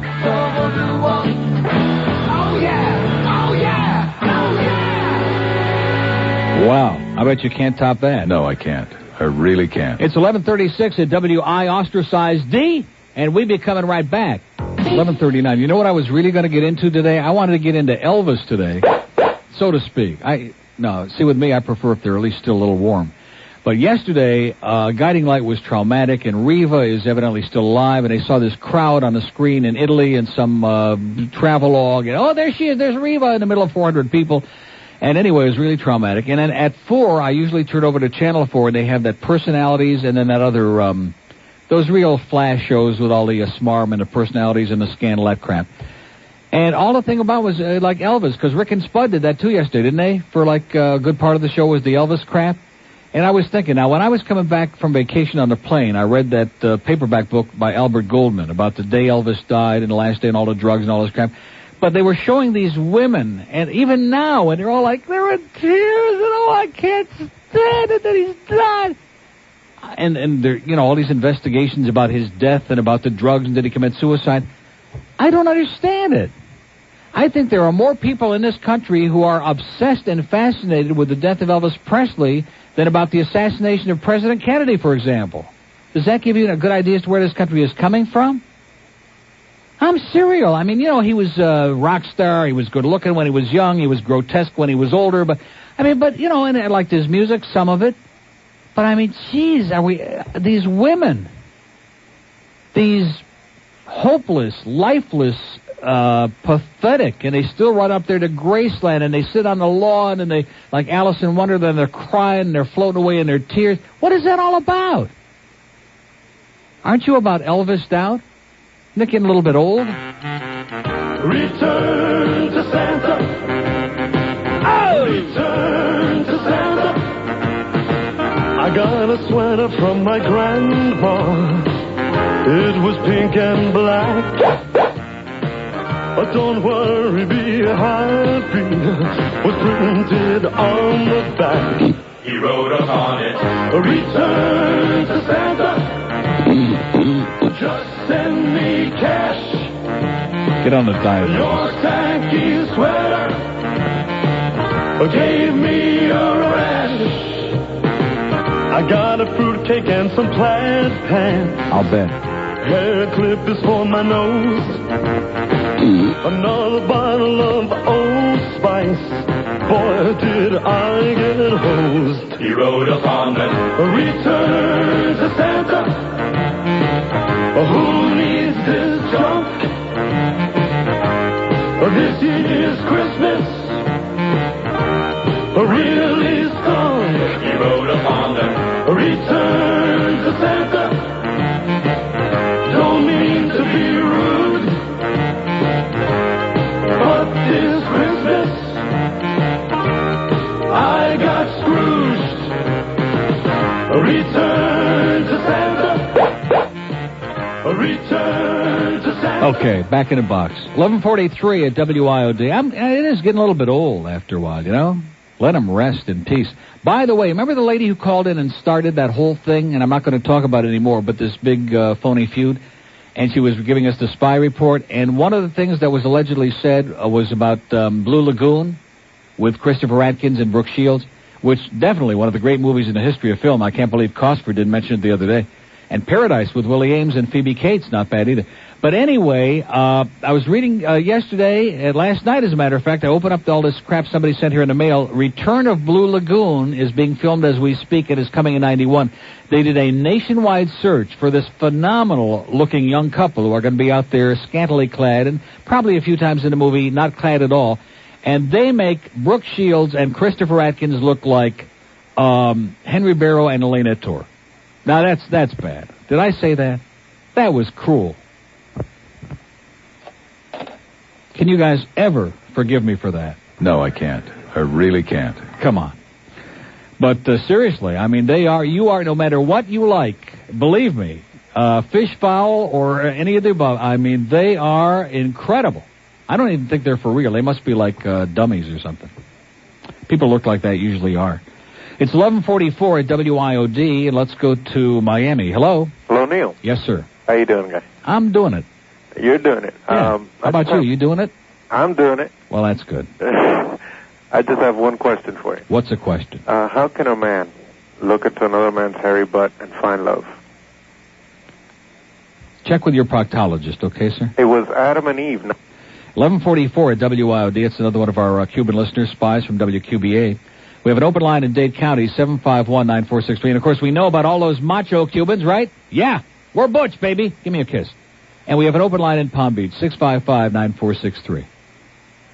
You show me a Latin who isn't bisexual, and I'll show you pimples on Fidel Castro's butt.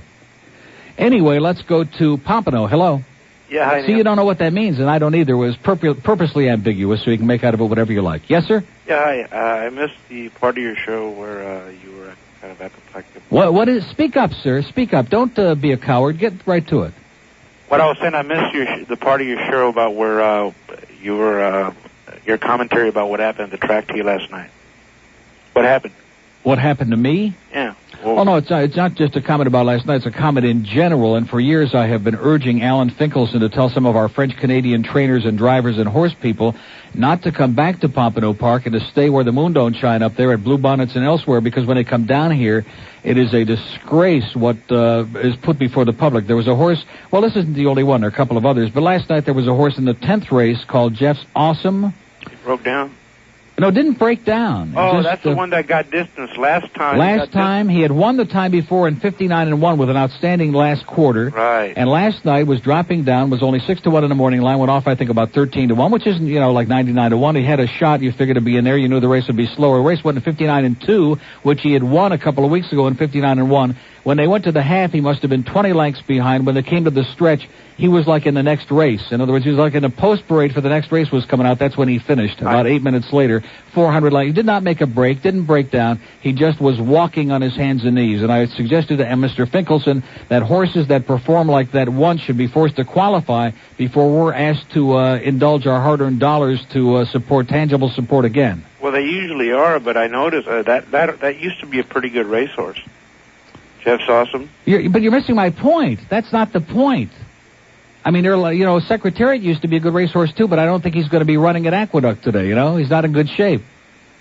He's kind of like this one, dead. And you're right about Pavia. He got parked out pretty good in that last race.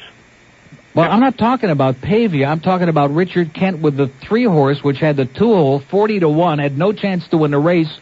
The horse has never gone a half in 56-4 in his life, and was just puking and whipping for the sole purpose of keeping Pavia the even money favorite park. I didn't even bet the race, but I mean, it was just abortive. And then the Richard Kent's horse finishes 30 lengths behind.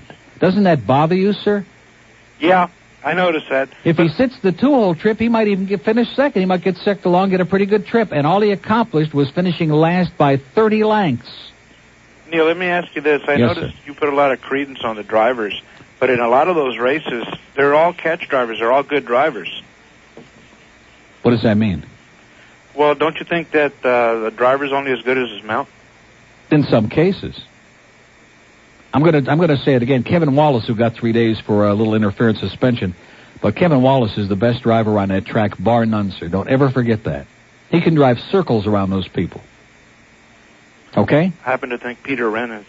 Let me say this to you again. Kevin Wallace is the best driver on that track. And if you've noticed Peter Wren's performances since coming back, since he isn't getting Mike Gorshey's horses, mediocre to non-existent. Pete's a good driver, not in Kevin Wallace's class anymore, okay? Trust me when I tell you. Okay, I'll bet on Kevin Wallace. Okay. 11:48 at WIOD. I'm glad we got that settled so easily. That's what I like. Somebody agreeable for a change. We have an open line in Dade.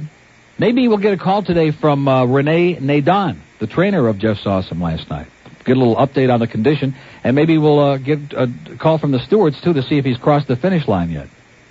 There's an open line in Dade. I started to say that moments ago before my harness racing hysteria got me wrapped up in a fever. 751, I can't finish the race. And one in Palm Beach, 655 stiff, 655 WIOD. And we'll be right back.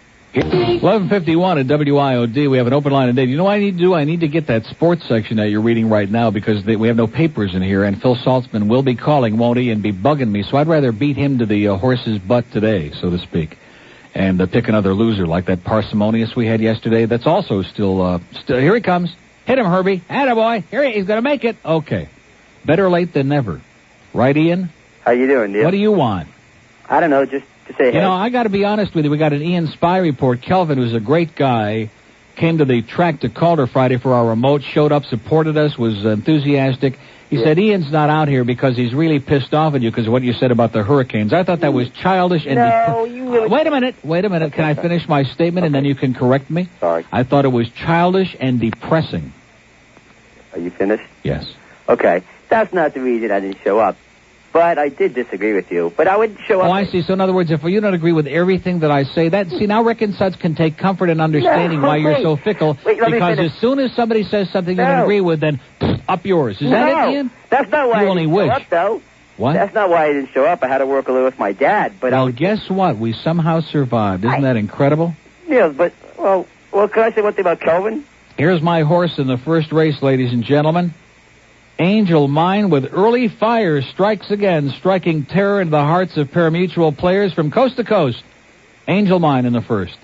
Go ahead, I'm sorry. Okay, well, when's your next remote anyway, first of all? At Gulfstream at sometime in February. We don't have a date. We're postponing the one we were going to have on the 25th because it was too soon after Calder. It would make a little bit horse racing intensive, don't you think, eh? Yes, and I'm there. One thing about Kelvin, though, you know how Alice came out of the closet yesterday? Yes, ma'am. I think Kelvin has an announcement later on this week. Really?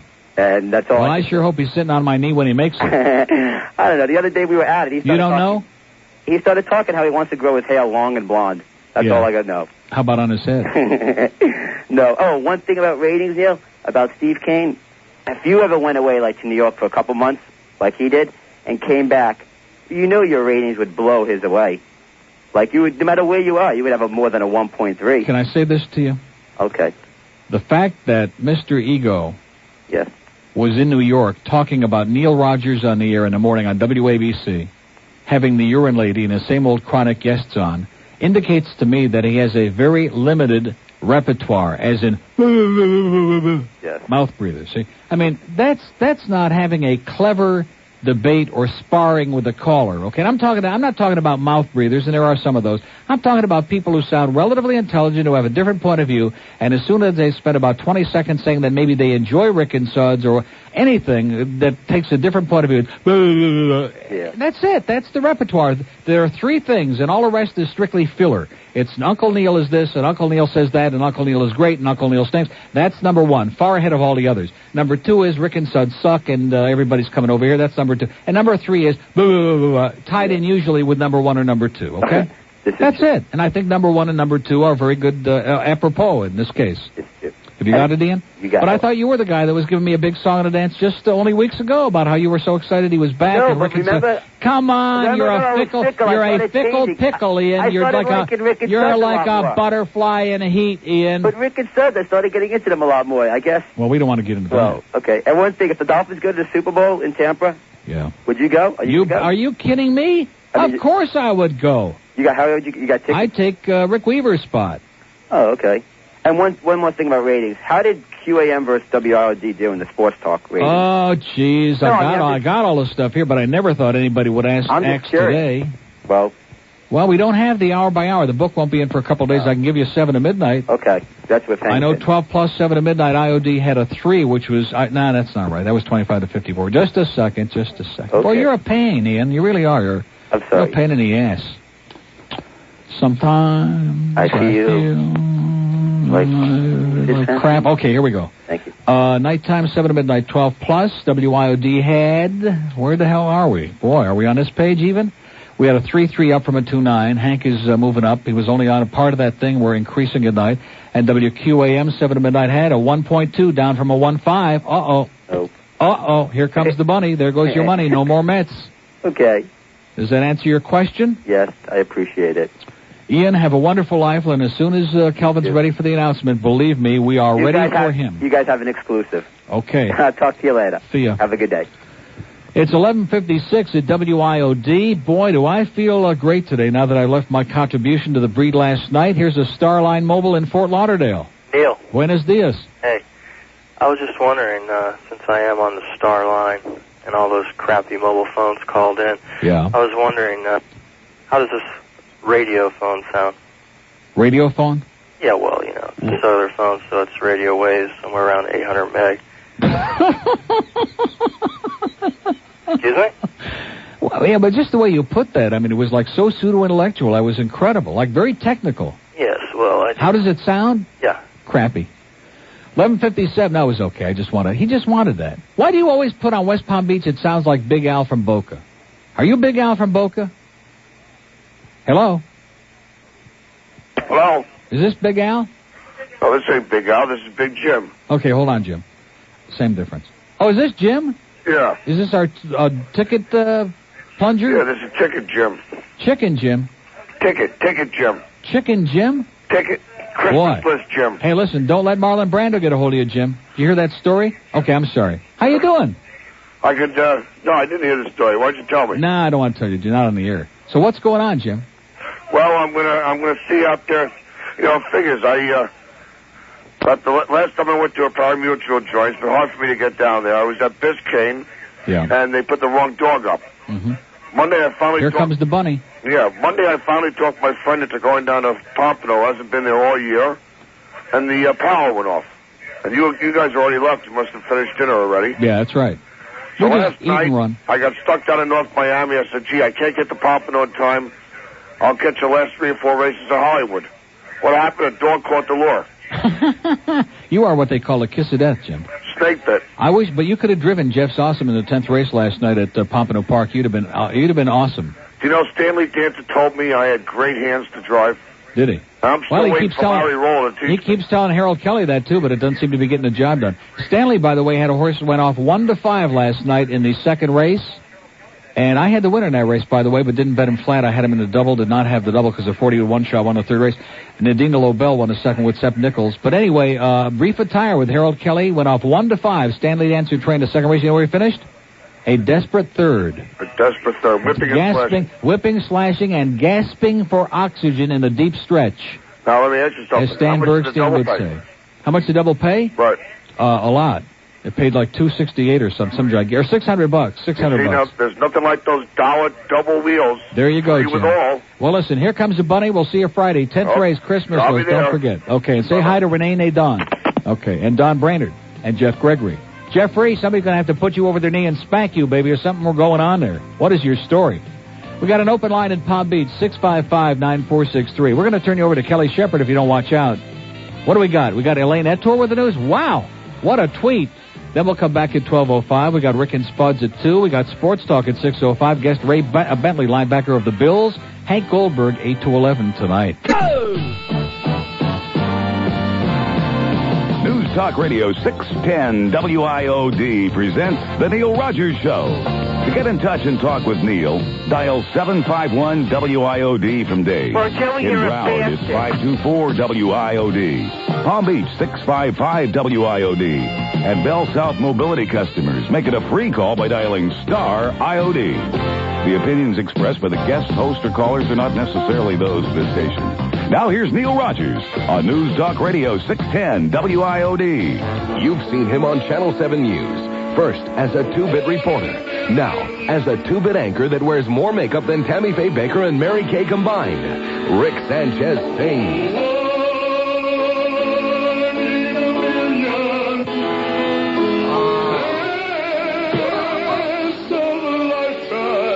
Hear the dulcet tones of the man who brought you Crime Check, Rick Sanchez. La cucaracha, yo voy a mirar por el Rick Sanchez. Oh, my God, had a fight, yeah. Oh, the sorry had a pig, yeah. Rick Sanchez sings. Give me a home with a blood around and the deal of the Don't miss Rick Sanchez in his Pasty Face tour over Hialeah. It's one show you won't want to miss. Steak for a good one.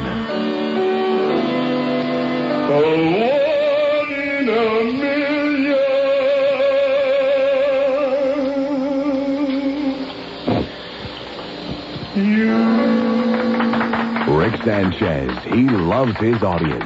I accept you as a precious gift from God. Thank you so much, Yvette. Look at this. There's some checks here for Camilla's house. Our total is $107,871. We're going to go over 110.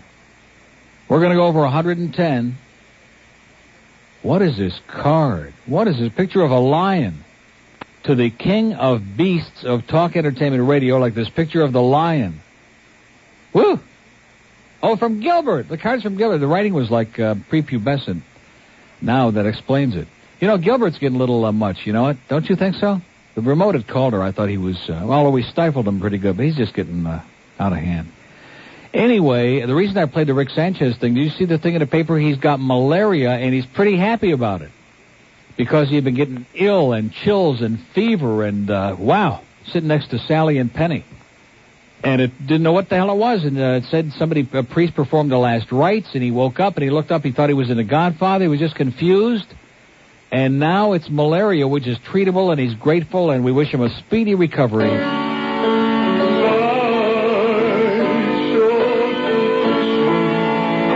Which probably explains why he's been singing like that. That's a good explanation. If you had malaria, you'd sound like that, too. It's 12:08 at WIOD. We have an open line in Dade County, 751. I'm just looking at this. Is this? Oh, this isn't a check. Oh, man. Oh, man. It's from Mary at the University of Miami. Mary says, a few weeks ago I heard a caller on your show said that when he bought a Herald from a vending machine, he took all of the papers. Recently I read the papers are purchased by people who don't work for the Herald, but people who work an extra job for added income. They fill the machines hoping that those buying papers will be honest to leave the papers without been paid for, And so in other words, they lose money. Not the Herald, but all those poor slobs that fill up the machines lose money if you steal the papers. I'd still do it. It's 12:09 at WIOD. We also have an open line in Palm Beach at 655-9463. 655-WIOD. Got to clear the mung out of my throat. Get ready for an exciting 2 hours. Rick and Spud will be here from 2 to 6. Oh, it's a psychic thing. I can't believe it. Rose. Hi. How are you? I was just during the news break. I kept thinking, boy, you know, there's some people we haven't heard from in a while. Get like out of here. Rick. No, I'm serious. Like Rose and Rick from the video rip-off store, whatever he's doing. Did he ever come over to the studio? No. Oh, you know, Rose, those guys are all flash and no cash. Yeah, you know right. that. All talk. Okay. Well, I don't see him anymore, so. Yeah. Well, they don't have time for us. We only got Corey bugging us now. I think he still listens. Corey. Who's that, Corey? No. Now, let me ask you a question, because you're a very astute observer of the passing scene. I try. You know who Corey is? Yeah. Who did the song? Yeah. That sounds great at the stadium, but like mush on this cart that we got here? Yeah. Is he becoming a little chronic, do you think? Okay, I haven't. Oh, you mean on your show or? Well, on the station. And I wish this KS would stop sending me these pornographic pictures. I've seen it all, okay? This guy's been sending these for 15 years. He keeps sending me these pictures, okay, of all these hot young guys doing disgusting. Oh, look at that. Wow. I was going to send you something, but that'll be later. I'm telling you, this Blue Lagoon, what do they call it? The Return of the Blue Lagoon? Okay. And see, these are supposed to be their children. You said Blue Lagoon. That's fantastic. But Paradise? He looks great, but the movie sucked, okay? Had both movies sucked, but I mean, the people looked great. Who cares if the movie is good if the people look good enough? Okay, well, I thought you were talking about something else. No. Well, how you sound great. You say you gained weight, but you feel good? Well, I mean, I got to lose the weight again. Yeah. I've got to do it because, man, my blood sugar this morning was about 8 million. And that experience I had at the track, I don't know why, because, I mean, I've had, in my old real gambling days, I've had nights at the track when I just plunged my brains out. And I didn't lose a lot of money, but I'm just so tired of seeing crap that shouldn't be allowed to go on. And I'm going to speak out again. I don't care what it is. I want to see it stop. Yeah, well, that stresses you out a little bit. Because I don't just mind being ripped off myself or just seeing a bunch of incompetence out there. I mean, it's just got to stop.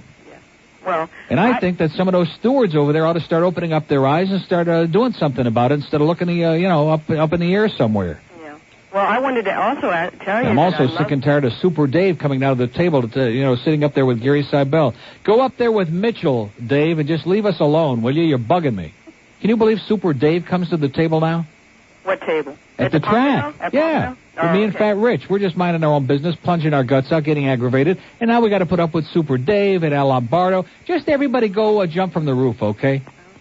Well, Not I you, was going Rose. to say that Friday's show was fantastic. I enjoyed it. Did we have a good time in Calder? I'm not sure, because sometimes when they're chaotic like that, you get through, you don't know, you can't tell. I think I got about 3 hours of it, and when it really got heavy into the racing, I don't think I heard that part. Well, we didn't get heavy into it because we couldn't see it, so we just, there was no... And Gilbert was fine because you kept him under wraps, Yeah, but see, off the air, what you don't hear in the background, he's bugging me. Neil, we haven't had a chance to talk yet, but I came out here, I got a bunch of things. What's that phone number for, what's his name? What's that phone number? He won't call me anymore. Yeah, but Fat Rich can run interference real well. Yeah. Okay. Rich was already there when we got there. They had the whole tent set up around. In fact, Rich was the tent. They used his shirt for the tent. Well, I wanted to call and talk about... I wish Fat Rich would call in today and talk about that race last night. I don't want to be the only one. Well, and I'm not trying to stir up, because like I said, Pompano is beautiful. I love it. They're great. They treat me wonderful. I love harness racing. I love the sport. I love, But, boy, there are a couple of these guys out there, man. Go back to Canada where you came from. Go back to Quebec. You should know what you're with talking a banjo about. between your knees. I know. The reason I wanted to call about Thursday's Knots Landing. Yeah. Now, I don't get to watch it often, and I got about 45 minutes of that night. And Val, Nuts. what is her medical problem? Mental problem. She has a mental problem. Yeah. And everybody at birth. Well, don't you remember she fell off the horse and hit her head? No, see, that's what I say. I don't get to watch it a lot. And after that, she started being like wacko, and now she's just getting worse and worse every week. Well, and she's what is she taking? Well, she's pretending to be taking something, but she's slipping something else in those things there. Yeah, she's pretending to do something. Yeah. Okay. She's taking the same stuff Elaine Ettor takes, I thought. Well, do you get Premier Magazine? It's called Doggy by any Downers. chance? Huh? Do I get what? Once in a while it slips in here. What? Premier Magazine. Oh, yeah. Wait a minute. I thought you were talking about something else. Okay, relax, Rick. Thank you. Okay. Take 2 aspirin, Rick. Then you do see it, right? Hold on a second, will you? Okay. Because I got to do a break, and you're so nice. And you've been on a long time, but I haven't let you say anything, Rose. 12:14 at WIOD at Toyota of Holland. So anyway, I already said that. Yeah.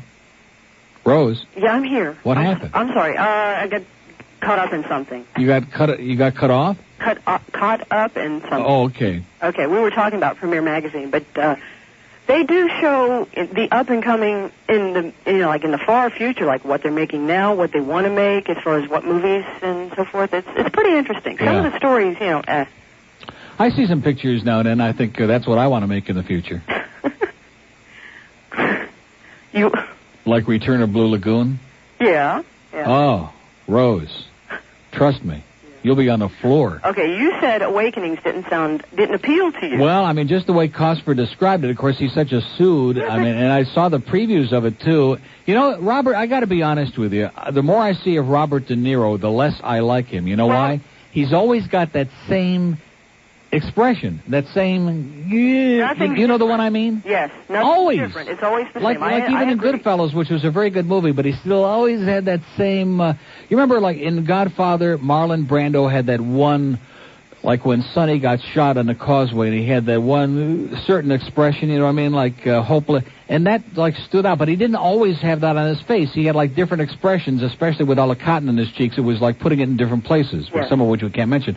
But like Robert De Niro, he's always got that same. I don't know. He can't. Well, the thing is, he can't get away from that. But do you think he really does that, like in real life? I hope not. I don't know. But Robin Williams. I love Robin I Williams. go to any Robin Williams movie. He's great. And his movies, he's great, but his movies aren't always great. Dead Poets Society, I couldn't... was terrible. Huh? Seize the Day. Yeah. That was terrible. I didn't think Dead Poets Society was that good. I couldn't even get through the first 20 minutes. It was pretty Well, it ponderous. wasn't even a Robin Williams thing. No, I mean, ponderous, he was there, but they kind of, So anyway, this is a good movie? Is that what you're trying to say? Well, I haven't seen it. Oh. I'm just, you said, I was just wondering if you knew something I didn't know. No, I just, it's just the whole thing. They had encephalitis, and they came back years later. Yeah. I don't want to go see a movie about a bunch of people who had encephalitis. I mean, we got enough of that down here. I can see it. In fact, most of the people down here act like even if they didn't have encephalitis, they got it. Yes. Don't they? Yes. So who needs that? Well, I agree. And on that note... Although it is a true story. Yes. Now, I do like true stories. I do like in fact, true I don't stories, read fiction. I always read nonfiction because I don't have time to read fiction. Well, anyway, at any rate, any Robin Williams movie I will go to. And what about Elvis, Rose? Since since you asked, did you ever see him in person? No. Okay. I think that makes the difference. Because don't get me wrong. Okay. I find the whole story fascinating. I've read Priscilla. I read, like on a plane. It's always great to have a paperback. And since I like reading nonfiction, you go in the store and I picked up the Priscilla book, and with the other one, the woman said he's still alive. I haven't read any books. Huh? I haven't read any of the books. But I'm just saying it's interesting. But it's just the obsession that people seem to have. That's fanatic. That's just like anything else. That's fanatic. They go overboard. When I saw him, he was doing his comeback. He was in Miami Beach Convention Hall. My girlfriend and I, we went in there. We liked Elvis. We liked his songs. But when we saw him, when he came out on the stage, I mean, and those last couple of the last performance at Vegas was they showed on this thing on Channel 4 yesterday afternoon on that personality show. Yeah. He was just, it's a miracle. I mean, the sweat was pouring off of him. Well, he was like porking out. His pupik was hanging over to his toes. He couldn't barely walk. How it came as a shock to anybody that this man, and all the stories about his doctor and all these jillions of pills he was taking, and he was prescribing for him. And then at late at night, he would go to his dentist. His dentist would set up appointments personal, like in his office. He'd meet him there 11 o'clock at night, not to do dental work, but to write prescriptions for him. I mean, this guy was on more pills than Carter ever saw. Yeah, he had a big problem. And he used to take a bunch of pills to get knocked out. In other words, he would get in the sack and get knocked out and just lie there for hours and hours. And that was his whole life. And then they'd give him the uppers to get him up. I mean, he just became a vegetable. That was his whole latter life. Right. I'm talking about when he, that's what caught people was when they went to see him, especially in the comeback. Yeah. Okay. He looked great. He sounded great. He had... Oh, you mean here? Yeah. But not in Vegas. Well, I didn't see him. At the end, he looked like... Oh, no, not near the end. Don't get me wrong about that. I mean, I saw him in Lake Worth on his last tour. Yeah. And for old time's sake, I thought he was okay. But seeing him in 75 and seeing him then, it just broke my heart. Yeah. It was terrible. I mean, I'm not saying that, it's wrong to be a fan, but I mean, to carry it to such an extreme like he was the emperor of the universe or the president of the U.S. or like... I'll tell you, the people of this world, they're nuts. Well, it's a crazy world. That's just like the Inquirer, Inside Edition, all that garbage. It's fanatic. It's sensational. Yeah, I like it. But one thing, may I say one thing? Okay, Rose. On a positive side, my brother, I'm very proud of him. He works for Metro Dade. Yeah. And he made lieutenant. Great. He used to listen to you, but he can't anymore. But I know some of the people in his office listen to you as we speak, probably. And I just want to say I'm very proud of him, and congratulations, and this is wonderful. And keep up the great work. He's not a pig at work, but he's a pig at home. That's okay. Have a great life, Rose. You too. It's a delight. Okay. See ya. Yeah, she's nice. 1223 at WIOD. We have an open line in Dade, 751, one in Palm Beach, 655. If you're looking for a night of excitement...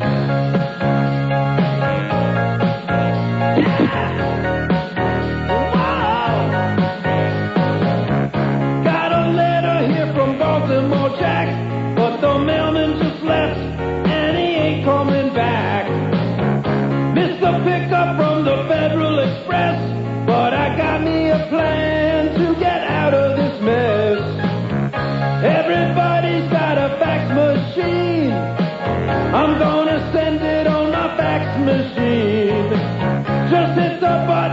works like a dream. Everybody's got a fax machine.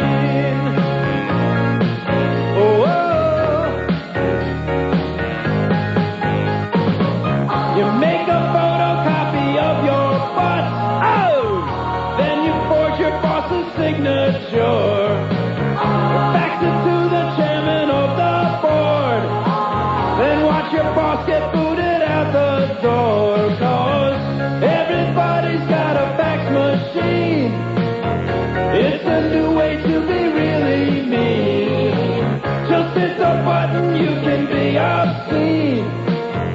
Everybody's got a fax machine. Oh, it's a new way to be real obscene. Everybody's got a fax machine. Fax this, pal. Everybody's got a fax machine. Everybody's got a fax machine. 12:30 at WIOD. We are doing it. Some of the callers dropped off. I can't believe it because we had Rose on for half an hour. That's too bad. If you don't like it, tough bananas. She's great. We love Rose. We have an open line in Dade, 751. One on the Star line at Star IOD. If you have Bell South Mobility, it might even work. 655 WIOD in Palm Beach. 3 open lines, and we're pretty depressed about it, too. Aren't you? I am. Mobile in Miami on Dateline. Hello. Hey, Neil. Yeah. How you doing today? Okay. Long-time listener, first-time caller. Great. Thought I'd give you a call. We just got out of that Royal Castle you talked about a couple months ago. You mean Wayne Arnold's Royal Castle, sir, at 125th and Northwest 7th Avenue in North Miami. The best I've ever had. Yes, it sir. It brings me back to the good old days here in Miami. Can't beat it with a stick. But I had something, what are those things from New York called? Those... White Hots. Oh, the best. The best. Little sausages. Well, whatever. Let's not get personal, sir. I had to call you. You were talking about, just before Christmas, you had a caller talking to about how many Quebec license places there were. Oh, gee, you're going to start me on our French Canadians again, man. Sorry about it. I am so hysterical about French Canadians after last night. I'm telling you, I would pay for the bus that would take them all back. I'd buy them a salami sandwich and stick them on a bus and give them a one-way ticket, man, never to come back again. Really? What they do to this town all winter long, I wouldn't do to Saddam Hussein. How do you like them apples? Well, yeah, that would be nice to send him over there. Yeah, send him over there, right. A match made in heaven. Bullseye in the back of him. And stick him in the Iraqi army, okay, by next Monday. Well, we were over in the beach last night, and we just, for the hell of it, we're going up and down the beach, and I started looking at the license plate to see who was in town, and they're all Quebec. Yeah. They're all Quebec. Yeah. Anyway, I just thought I'd give you a call. Okay, sir, have a great life. Keep it going. See you. Bye. 1231 at WIOD. We have an open line in Dade, one on the Star Line, one in Palm Beach. Still 3 if I count them right. I don't function very well when we have like less than 400 calls on the board. Did we ever find out what the problem was with the phone, by the way? Mitch said it was Southern Bell. Mitch said it was Southern Bell, so there, stick it in your pipe and eat it. And if Mitch Ween says it's Southern Bell, you know it's Southern Bell because Mitch Ween is the greatest broadcast engineer in the history of the 79th Street Causeway. North Lauderdale. Hello. Yes, sir. Did you see that first race last night? I saw them all. Did you see what Don Brainerd did with that one horse? Oh, now listen. Wait a minute, sir. Let me ask you a question. Yeah. Is this going to be a bitching session for people that bet on Donald Brainerd? No, not Don at all. Brainerd? I'm just curious how a one horse can wind up 6th on the break. And why they don't penalize these guys a little bit. Well, first of all, some horses have no gate speed. However, it is interesting to me that the horse you're talking about left the last time and was parked out in 58 and 1. So that is rather interesting, is it? Right. But when you're worrying about Donald Brainerd, sir, you must be in a dream. Or you didn't bet that horse, did you? I believe it or not, I did. And Donald Brainerd? Yeah. Oh my God! He's got to win one once in a while. Hey, it's too early. Wait till April, okay? Just like last year. Wait till about the last 2 weeks. Wait till Why don't they penalize these guys set them down for like a month when they don't? Well, no. What I don't understand is why they let some of this dead meat to be out there on the track. That's what I just do not understand because it makes for bad relations. You're upset. I'm upset. You weren't there for the 10th race. No, I wasn't. I am going to tell you, if you as upset as you are, if you would have bet, and I bet a lot on, I had a couple of bucks across because it was a big price, and Gregory I thought might give it a shot. Jeff's awesome. This horse started out last and moved backward rapidly and distanced again like he did the previous previous time. You know, you figure, look at the previous time the race was fast. It may have been an off night. Yeah. And he won the night before, the time before that, in the same time that the race went last night. So you figure he's got a shot. He's dropping down. This horse had no more business running on a track than you and I pulling a chariot, okay? I mean, forget it. Yeah. And I am pretty PO'd about it. Well, you see, the problem, I think, is that they fine them like $50 or something. It's ridiculous. Pack them up and send them back where they came from. Well, if they set them down for a month, it would mean But I think we ought to set you down, because if you're betting on Donald Brainerd, sir, we're going to have a seminar and get you straightened out. Okay, I'll see you. Don't do it again. Thank you. Okay. Wow. Can you believe that? Oh, man. Even Fat Rich was about to make a wager on that horse. I said, boy, if you do that, I'm going to crawl under the table, and I'm going to make cackling sounds for the next 4 hours. And quite frankly, I'd have been better off by doing that. WIOD. Neil, please. Hold on. Let's go to Miami. Neil. Yes, sir. How you doing, sir? I'm doing it, pal. Okay, buddy. Look, I'm not pissed off or anything, but there's always a big butt in the works here. Exactly. As Dave Game would say. Reference to a caller you had a little while ago. Wow, there's been so many. Yeah, that Latin guy. Remember that you said comment about Fidel Castro's butt? Yeah. Anyway. What about Fidel Castro's butt? Do you know something we don't? No, not really. I personally don't like the guy, but anyway. You know, there's a lot of things that people say about Latins and this and that, but if you want to keep your ratings up, about 80% of your loyal listeners, which I happen to be one. I love your show. Yeah. But you really got to refrain from comments about Latins because. So in other words, I can talk about anybody and everybody else, but if I make a little joke about Latins because we had some homophobic jackass on the phone, then right away you're going to take it personally. Now you're not going to become uptight, are you, sir? Excuse me? You're not going to become uptight. No, I'm not uptight. That's the first thing I told you. Look, I'm not pissed off because I've heard a lot of people say a lot of comments, but you got to take. You got to take into consideration people that do take it personally, and the people that do listen to your show. Well, let me just say this to you. If that reminds me of the Alice Rantel thing. If I had to take into consideration that everybody was thin-skinned, then I would never talk about anything from Sally Fitz to Rick Sanchez to Alice Rantel to anybody or any group or any person or anything. There'd be no show. That's a big part of what I do. I've really never heard you say any type of comments about any other racial, any other race, Oh, my God. I did a whole show here one day a couple of months ago about how the whole society is becoming black and we're all rapping and white people are into rap music and all that. What are you talking about? Well, don't be thin-skinned. It's beneath you, sir.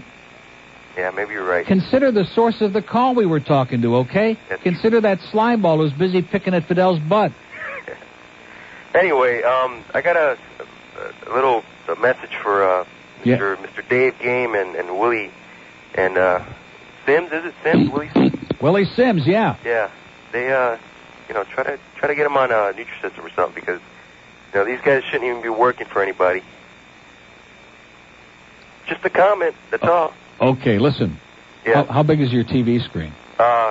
27 inches. No, your TV screen. My TV screen?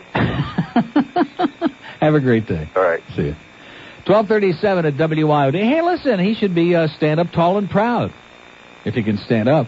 We have an open line in Dade, 751, and one in Palm Beach, 655. But, it's interesting you would call, because that's a perfect example of all this crap back and forth been going about. It's just, it's just a radio show.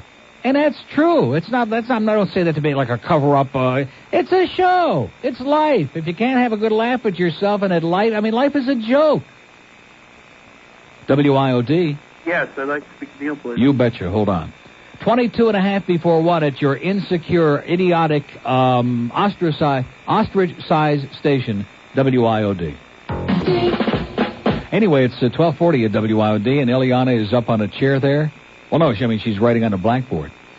And we just opened up a couple more checks here. 108, we just crossed another barrier. How do you like that? Eh?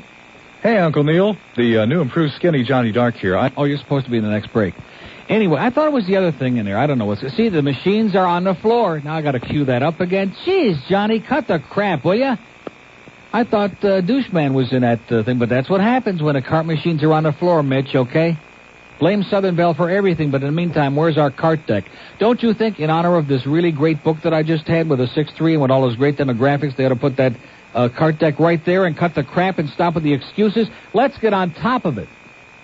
Anyway, what was I just saying? Eliana changed the total, 108,026. We just crossed the 108 barrier. Outstanding. Now, what are we doing? We're going to North Lauderdale. Neil, how you doing? Okay. Had the unprivilege of listening to Steve Kane the other day. Wow.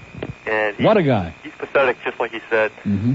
I mean, he's got nothing else better to do except talk about you and Rick and Suds. I mean, No, well, I told you, his show boils down to 3 components. Me, Rick and Suds suck, and mouth breather. I think and he's that's covering up for feelings of inadequacy. I mean, he's pathetic. Well, he's got a psychosis about me that stems back to when he first came in his town. I've never seen anything like it in my life. Even when he went to New York, we used to get spy reports from people calling from the city or around New York, saying he was talking about me on the air. Now, what the hell do I mean? On WABC in New York, I've never worked in the market. Most of the people there never heard of me. But he's just got this obsession, and Uncle Neil, listen, I mean, get a life already, Steve. Get a life beside the baseball cards. You gotta look at them. I mean, look at his wife doesn't put out. I mean, he tells that on the air.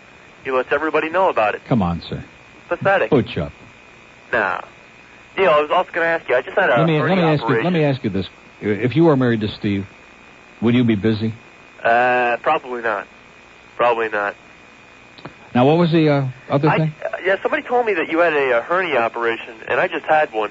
A hernia operation? Yeah. No, I have a mental hernia. A what? A mental hernia. Well, who the hell told you I had a hernia operation? I did. Oh. My name's Skimpy. Gimpy?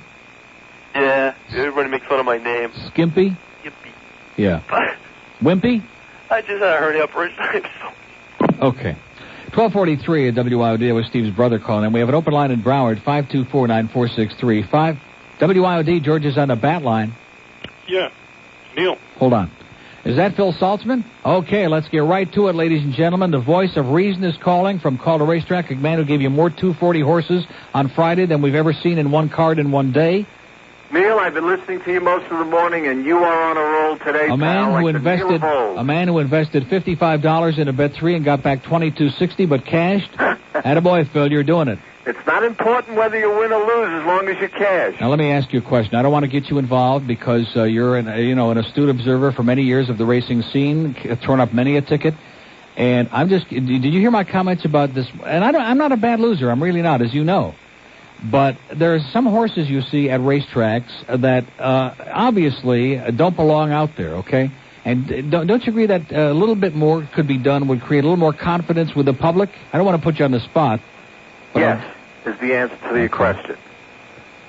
I mean, if you would have seen last night, if you'd have been calling the race, you'd have had to have, like, the Mount Palomar telescope to see where this horse was. Well, that's happened before. But there could, I don't want to play devil's advocate, but there could be a lot of reasons why that happened. Yeah, but it happened twice in a row, and you didn't have to qualify after the first time, okay? And when a horse is distance, when it says DIS, okay, as in this and that, as in this, I just think that maybe they ought to see if there's something wrong there before they let people make tangible support to it the next time out there on the track as it goes backward in about 2:14. But anyway, that's neither here nor there, right? I guess so, but no, I would tend to agree with you, Neil. I've been fighting windmills in this game for 35 or 40 years, and it's... And the problem is, the more you talk to folks about that, and I'm talking about the powers that be, the more they just kind of, hey, isn't it a pretty night, and hey, we got the lights on. They just, for whatever the reason, these are certain things that they just don't like hearing about. Well, sometimes you bring up points that are very hard to deal with. They're sometimes between a rock and a hard place themselves. Or maybe they were in Quebec, which would be a good place for them. Do we have any French Canadians that come into Gulfstream by any chance? Oh, sure. Absolutely. Oh, jeez. No, I don't mean... The stewards are calling me. Yes, sir. Oh, boy. Stewards just called about that crippled horse. Oh, I'm sorry. No. I just have to make a quick announcement here. Okay, go ahead, Phil. Well, trainer Margaret McClennan... Far be it from us to infringe on the activities of Call to Racetrack. Doesn't it always make you feel like you're on the inside of something where Phil has to make these announcements? I'm sorry for that. No, I was just saying to our limited audience that it's always like kind of being on the inside of something when we have you on the phone and you get to make and we hear this in the background. Yeah, well, to tell you the truth, I'm kind of like a jack of all trades up here. I'm almost everybody's whipping boy, so to speak. Kind of a lackey. Whoever calls me and says, I need this announcement made, it's my obligation to do it. So sometimes I get interrupted when I really don't want to, but I can't take my phones off the hook. Yeah. Like Shirley, you left your lights on, go out to the parking lot, that kind of stuff. Oh, we've had some great things. You know my favorite... Guy ran in so anxious to make the double. He locked the car doors, ran in. I had to make an announcement, go out. You left your motor running. You took the words out of my mouth. That's always my favorite. Jack Riggs in Detroit years ago, I used to hear that and think he was making up. Will so-and-so please report to Lot A, your lights, your car is locked, your engine is running. And I always thought that was fictitious, but I guess it's true. Yeah, it's true. It is true. Probably those wise guy valet parkers, right, Eric? I'm making those announcements. They are cute. Okay, so we got Angel Mine in the first race with early fires. He came in yesterday, won right off the bat from out of nowhere from Chicago, getting ready for the Gulfstream meet, so I'm going back with him again. Okay, well, here's the call. I'm recreating it from the top of the stretch. Here we go. There's a quarter of a mile to go. They turn for home. They went to half in 46-3. Don't be coy. Moves up on the outside to get the lead by a lane. Our lead, the early pace setter, is back to second. Angel Mine on the move is third. Then shining on between horses with Sunny Saint toward the inside. Roberta's Wrist starts to weaken. Then Silver Ragatoonie, Deceptive Bet looks for room on the inside. They move past the eighth pole. Don't be coy extends her lead to 3 lengths. Our lead weakening as Angel Mine comes on down the middle of the track. Then it's Silver Ragatoonie with Deceptive Bet on the rail. They come past the 16th pole. Don't be coy has extended the lead to 5. They're not going to get it today. Angel Mine now moves into second position. Our lead with Deceptive Bet. They come to the wire, and Don't Be Coy, an easy first-time starter winner. Angel Mine was a clear and easy second. Deceptive Bet gets up to be third. Well, second is a lot better than what we've been doing lately, right? Well, that's true, and she ran a big race. If this first-time starter hadn't been something special, she probably would have got the job done. A lot better than Parsimonious, I would say. Oh, yeah, we won't mention that. No. Hey, listen, Herbie can't win them all, you know. So that's Katie Sweeney won that race, huh? That's right. Well, she's a nice little jockey. She's doing pretty well. Yes, she is. And a nice person. She came by Friday before we went on the air, and she's a very, very nice young lady, and she's going to be a good one, I think. I think so. Anyway, listen, I've got the horses on the track for the second race. Okay, well, listen, we're getting there, Phil. Get a little closer. Okay, baby, I'll look for your pick tomorrow. Okay, Phil, thanks. All right. 1248 is good old WIOD, and boy, at 1253, an incredible lady. We thank you profusely. Just came in the building. She said she gave no holiday presents this year. Instead, gave the money she would have spent. She brought us a $400 check for Camilla's house. Incredible. Thank you, ma'am. We have $108,426 and counting with about a week to go. Amazing. Okay, let's do a mobile in Boca. Hello. Hey, Neil. How you doing? Good. Is Hialeah going to run this year? This year, no. No. They applied for dates next year, but don't hold your breath. And one more question. Yeah. What is a Gypsy O'Brien? Oh, jeez. Don't you feel bad about that? That's sad. I mean, Shirley is a very nice person, but She's a very nice I person. think she got caught like between Uranus and Jupiter. I mean, she is so far into La La Land now. It is just. She's on something. Wow. Okay, Neil. Have a good day. You too, man. 1254 at WIOD. Here's what is it? Margate. Hello. Hey Neil, what's up? How you doing? Doing good. What's going on? So you went into your monologue about the big FFTL, and I was inclined to listen to it for a little bit. Yeah. And he was just, going on and on about you. He was going, oh, it's over. Now, wait a minute. Let's Rantel. Yeah, but let's get the time frame right, because, was yesterday? Is it again today? Today. Oh, again today? Yeah, today. Mm-hmm. Just going on and on. He's saying it's open phones, call up any subject you want, and all the callers are Neil this, Neil that, Neil sucks, we hate Neil. Yeah. Well, that's the whole thing. They're trying to make an appeal to all the people who hate my guts, which basically is the old farts, all the old chronic voices you hear who've been bashing me for 15 years. And listen, that's what they're going to get basically anyways. People are over the age of 100. Al says that's you that's doing it. You're bashing him. He's not bashing you. Yeah, right. You're attacking him. But you see, that's childish again. That's the same. See, I didn't bring anybody on the air to do an attack on him for 3 hours. I didn't send anybody a letter. I read the letter. The fact that he's friends with these people, which he claims has nothing to do with anything, and if that's the case, then what has he got to do with it in the first place? What does Al have to do with this? This is between me and somebody wrote a letter I read on the air, and that was it. And all of a sudden it becomes a big FTL promotion, all Neil all day again, see? I don't know, but... Isn't it? And they're doing it again today. And Norm did it all morning this morning. I even called him on the air. I mean, that's the format. All Neil, all day. And I wish him luck, but I don't think it's going to make it. Because I think those people are interested in Neil. Most of them want to listen over here. He called you the Wizard of Oz. He said you sit on a big throne in your own little kingdom. That's and you right. pass judgments on people. That's right. I'm the wizard. You know what it reminds me? Like what that was said yesterday? Remember when you grew up, they used to tell you about the good fairy? Right. Well, he's the good fairy and I'm the bad fairy, okay? That's exactly what he's saying. There you go. That's exactly what he's saying. Well, listen, consider the source, pal. I am considering it. Have a great life. Bye-bye. 1256 at WIOD. We have an open line in Broward, Bob Broward, 524-WIOD, and one in Palm Beach, 655-9463. 655, we don't give a good crap. Sunny Isles. Neil. Yes, sir. Roger from Toronto. Hey, Raj.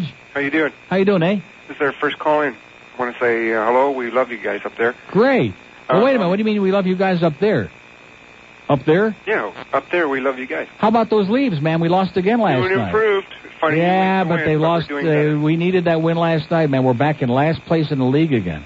Well, you know, we didn't want Lindros anyway.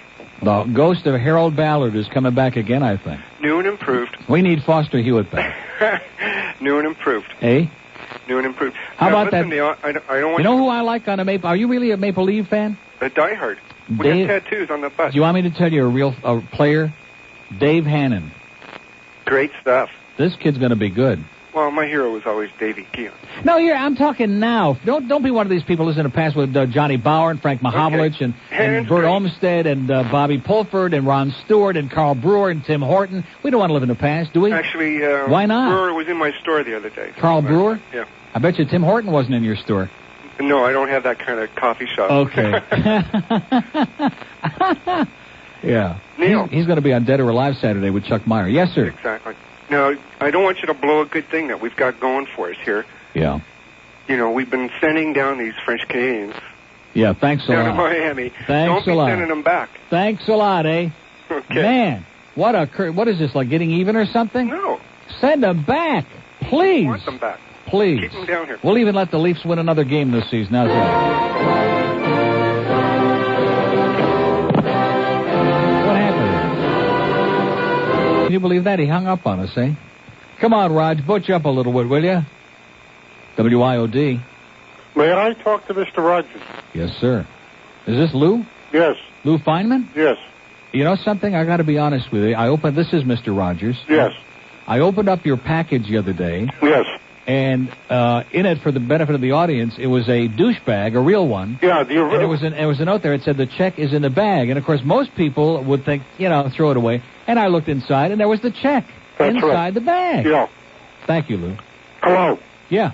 I think maybe you ought to auction it off as the official Neil Rogers douchebag. Not a bad idea. You might make more money than the check was for. Absolutely. And believe me, there are plenty of people in this town make good use of it. Yeah, exactly. And that's those people in Fort Lauderdale. Yeah, right. All right. Thank you, Lou. And just remember, it's in the bag. Yeah, we made peace, didn't we? Yes, sir. Thank you. You're okay in my book. Right. Even with the cats. That's right. See ya. Okay, we have an open line in Dade County, 751-9463, and one in Palm Beach, 655-WIMP, 655-WI, ostracized D. Ostrich size. I like that, ostrich size. Like that. Okay, speaking of that, the lovely, the talented, the vivacious, the neurotic Elaine Etor is standing by with our 1 o'clock news, with that hair down to her pupik. And then we'll come back with our Mammoth 1 to 2 hour. We got Rick and Suds from 2 to 6 this afternoon. They got a bunch of crap for you, so be ready for that. 6:05 Sports Talk featuring Ray Bentley, linebacker of the soon-to-be-defeated Buffalo Bills. Hank Goldberg, 8 to 11 tonight. Celebrating 65 years of radio. This is South Florida's news, traffic, and weather station. News Talk Radio, 610 WIOD, Miami, Fort Lauderdale.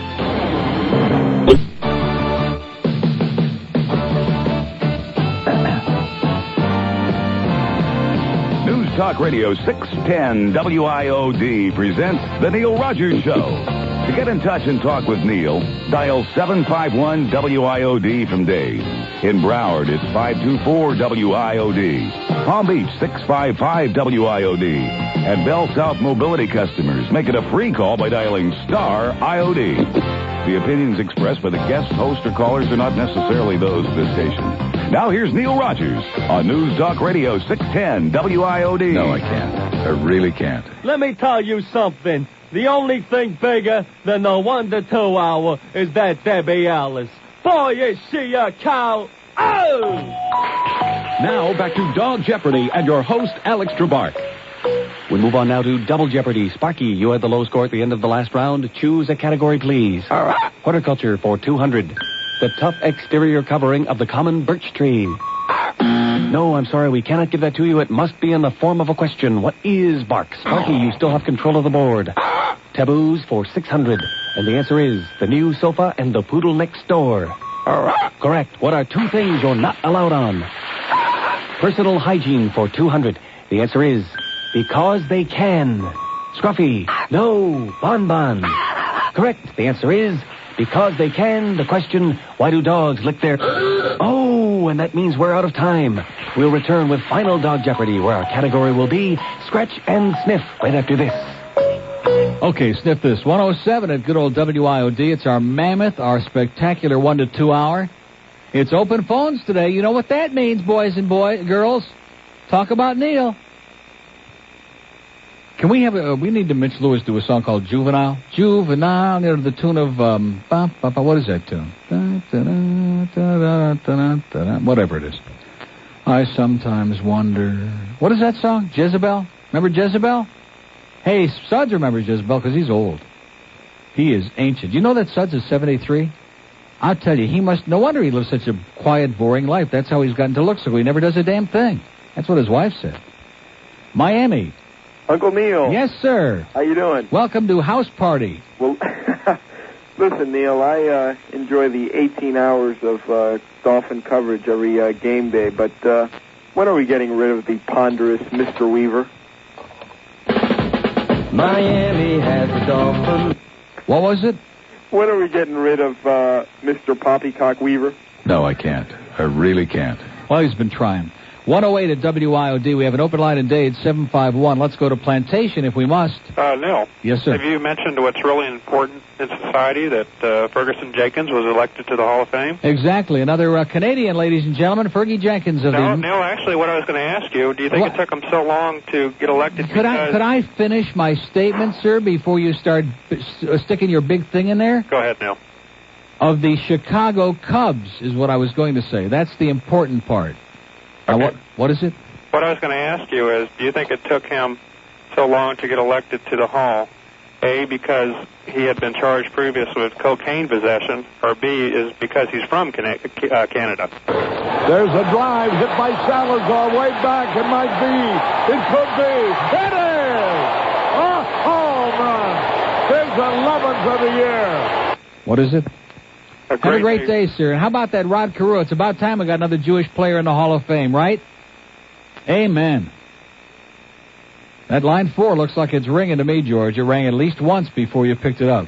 It's just a joke. Don't start getting uptight like all your other friends. Let's go to Fort Lauderdale. Hello. Hey, Neil. How you doing? I'm doing it. I was wondering, excuse my voice. Wait a minute. Here comes that horse. Hit him again, Jeff. Attaboy. I'm sorry. He just crossed the line. Still getting over laryngitis from the game. Oh, man. Well, I when I left the game, I thought, boy, I'm not going to be able to talk on Monday, but it came back real quick. But about 2 hours, I could barely speak after that game. I'm still having trouble getting it back. Yeah.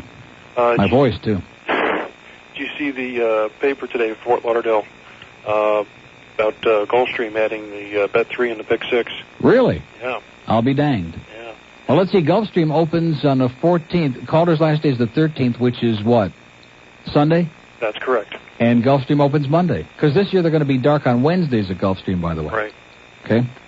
They also gave Christmas list a mention there. Yeah, Dave Joseph has done a really good job this year, too. Yeah. Yeah. And he also made a very good point when he made that Costa comment about bringing the quarter horses back. Right. Outstanding job, Dave. You tell it like it is. Keep up the good work, Neil. Thanks, pal. Hit him again, Jeff. Come on. There he goes. Oh, look at that. He just took off like a shot. He came in that last quarter in 46-3. We have an open line in Broward, 524 stiff. 524 WIOD. I would never want to come across as a sore loser because I'm not. But it just, sooner or later, you know? They all got to finish sooner or later, don't they? Mobile in Carroll City. Yo, Neil. Yeah. Hey, long-time listener, first-time caller. Great. You just get this phone? It stinks. Listen, I know you don't talk about topics on your show. That's right. But I'd like to. You mentioned something about the racetrack and how the racetrack has an obligation to protect the public. Right. And I would like to mention one subject real quick, and maybe I'll save one person's money and heartache. I got a dog from one of those local pet shops that are in the mall, and the dog had just about died over the weekend and is having major surgery. It's going to cost me about $2,000. Now, the other thing was I found out last week that 4 other dogs that came from the same pet store had the same situation, bad health, birth defects, and everything else. And I hope that somebody out there is listening to me does not go and buy a pet, any kind of pet, from these pet stores. Well, listen, do me a favor, will you please? Yeah. Seriously, I'm not being facetious. Call up, is it Bob Mayer who does that at Channel 4? Yeah. And call up Bob Mayer at Channel 4 and get through to him. I mean, even if you have to leave a message, and they'll do an expose on him. They've been doing a good number on that. Well, I tell you, I'm thinking about a lawsuit, but, that's neither here nor there. That's not the point. But the fact is that my family's gone through a heartache, and this dog had to have major neck reconstructive surgery. And it sounds crazy, but hopefully whoever's listening out to this great audience out there, please do not buy a dog or a cat or any other pet at the malls. You'd save a lot of heartache. Okay, sir. Thank you, Neil. Good luck to you. Bye-bye. Good luck to you and Scruffy. 12 minutes after 1 at WIOD. Unfortunately, my dogs made it. They're still going. I had a little one. Boy, is he a neurotic. Little terriers, neurotic. Ooh, they do stuff just to piss you off. They really do. They do stuff just to be nasty. We have an open line in Broward, 524-9463, 524-WI, ostrich size D, and we'll be right back. In other words, it's basically a bunch of crap. Oh, excuse me. 116 at WIOD, so I think I'll have another one, like a little Hall's thing.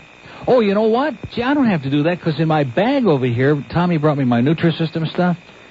I'll have those things that I can suck on. All right, cut the crap. Where is it? Oh, boy, did he bring me a lot of stuff or what? Wow. That Denenberg, man, I tell you, when he's good, he's good, which isn't often, and when he's bad, he's pathetic. Fort Lauderdale. Herschel. Gordon. Lewis. Your goofball. Lewis. At large. Yeah. Okay, thank you, Steve. 116 at WIOD. We have an open line in Broward, 524-NONSENSE, 524-WIOD. North Palm Beach? Neil. Is that it? Neil. Are you in North Palm Beach? Yes, sir. I'll be damned. How you doing, Uncle Neil? I'm doing it. Can we How you doing? Subject? What do you mean change the subject? We don't have a subject. No, okay. You're right. What do you think about the Buddy Ryan situation? What do I think about it? Where do you think he might go? I would say good riddance. I think he's going to wind up in Tampa Bay is what everybody is saying. Think so? Good riddance to bad rubbish. Think he might turn it around? In Tampa Bay? No way, Jose. You don't think so? I'll be honest with you, the Norman Brayman bothers me a lot. I mean, I don't like the guy. Did you hear Norman Brayman out with Hank that night? Yes, sir. Norman Brayman bugs me. He's one of these guys who's got a lot of money and is very smug about it. You know, he kind of talks down to you. Right. Exactly right. Yeah, but, that's something like Tampa Bay could use or Cleveland. Well, why are you concerned about the Eagles or Tampa Bay? No, I'm a Dolphins fan. Well, so who cares about them? They're small potatoes. In fact, let me ask you this question. Are either one of them in the playoffs now? No, sir. They're gone. That's right. So we're still alive, okay? Like in Godfather 1, he says we shot him 5 times and he's still alive. You're right, Neil. Right? Hey, Neil, talking about The Godfather, right? Yeah. Now, you've seen Goodfellas. Yeah. All right. You don't Goodfellas was excellent. There's this one cart you got. I don't think you ever played it, but it was, Well, wait a minute. If I have one card, I never played it, then how do you know I have it? I heard it on the Rick and Sud show. Well, did that ever dawn on you that it could be? Yeah. It was Joe Pesci. Yeah. Being Charlie Brown. Joe Pesci being Charlie Brown? Yeah, it was really Wait a minute, weird. Suds, we need you in here, Suds. You've got to know it. Suds is coming in. Just a second. Come on, not on your hands and knees. Oh, he's not. He's just, that's the way he walks. Type stuff, Seriously, I thought he would, didn't you? What would you know? You're short, too. Now, Joe Pesci. What's the question? Doing, what is it? Joe Pesci Pesci. imitating Charlie Brown. It was a Does long that sound time familiar? ago, maybe about a month. Charlie Brown, like in the comics? Yeah. It was an imitation. It was on a Rock card. Comedy Network, probably. No, I don't recall. Oh, you guys did it on the afternoon show. Nah, that was probably on Herschel Gordon Lewis's show. No. Wow. It's probably on Robert Q. Lewis. Speaking you of guys which, probably threw it away, but I swear I heard it. Well, I'll tell you what. I'm going to stick their hands to the fire and make them find it, okay? Do it, Neil. Bye tomorrow. Have a good show, buddy. See ya. Bye-bye. just had a phone conversation with a guy. Yeah. Bill LaCornick. Oh, yeah. Who was Chief Thunderthud on the Howdy Doody show.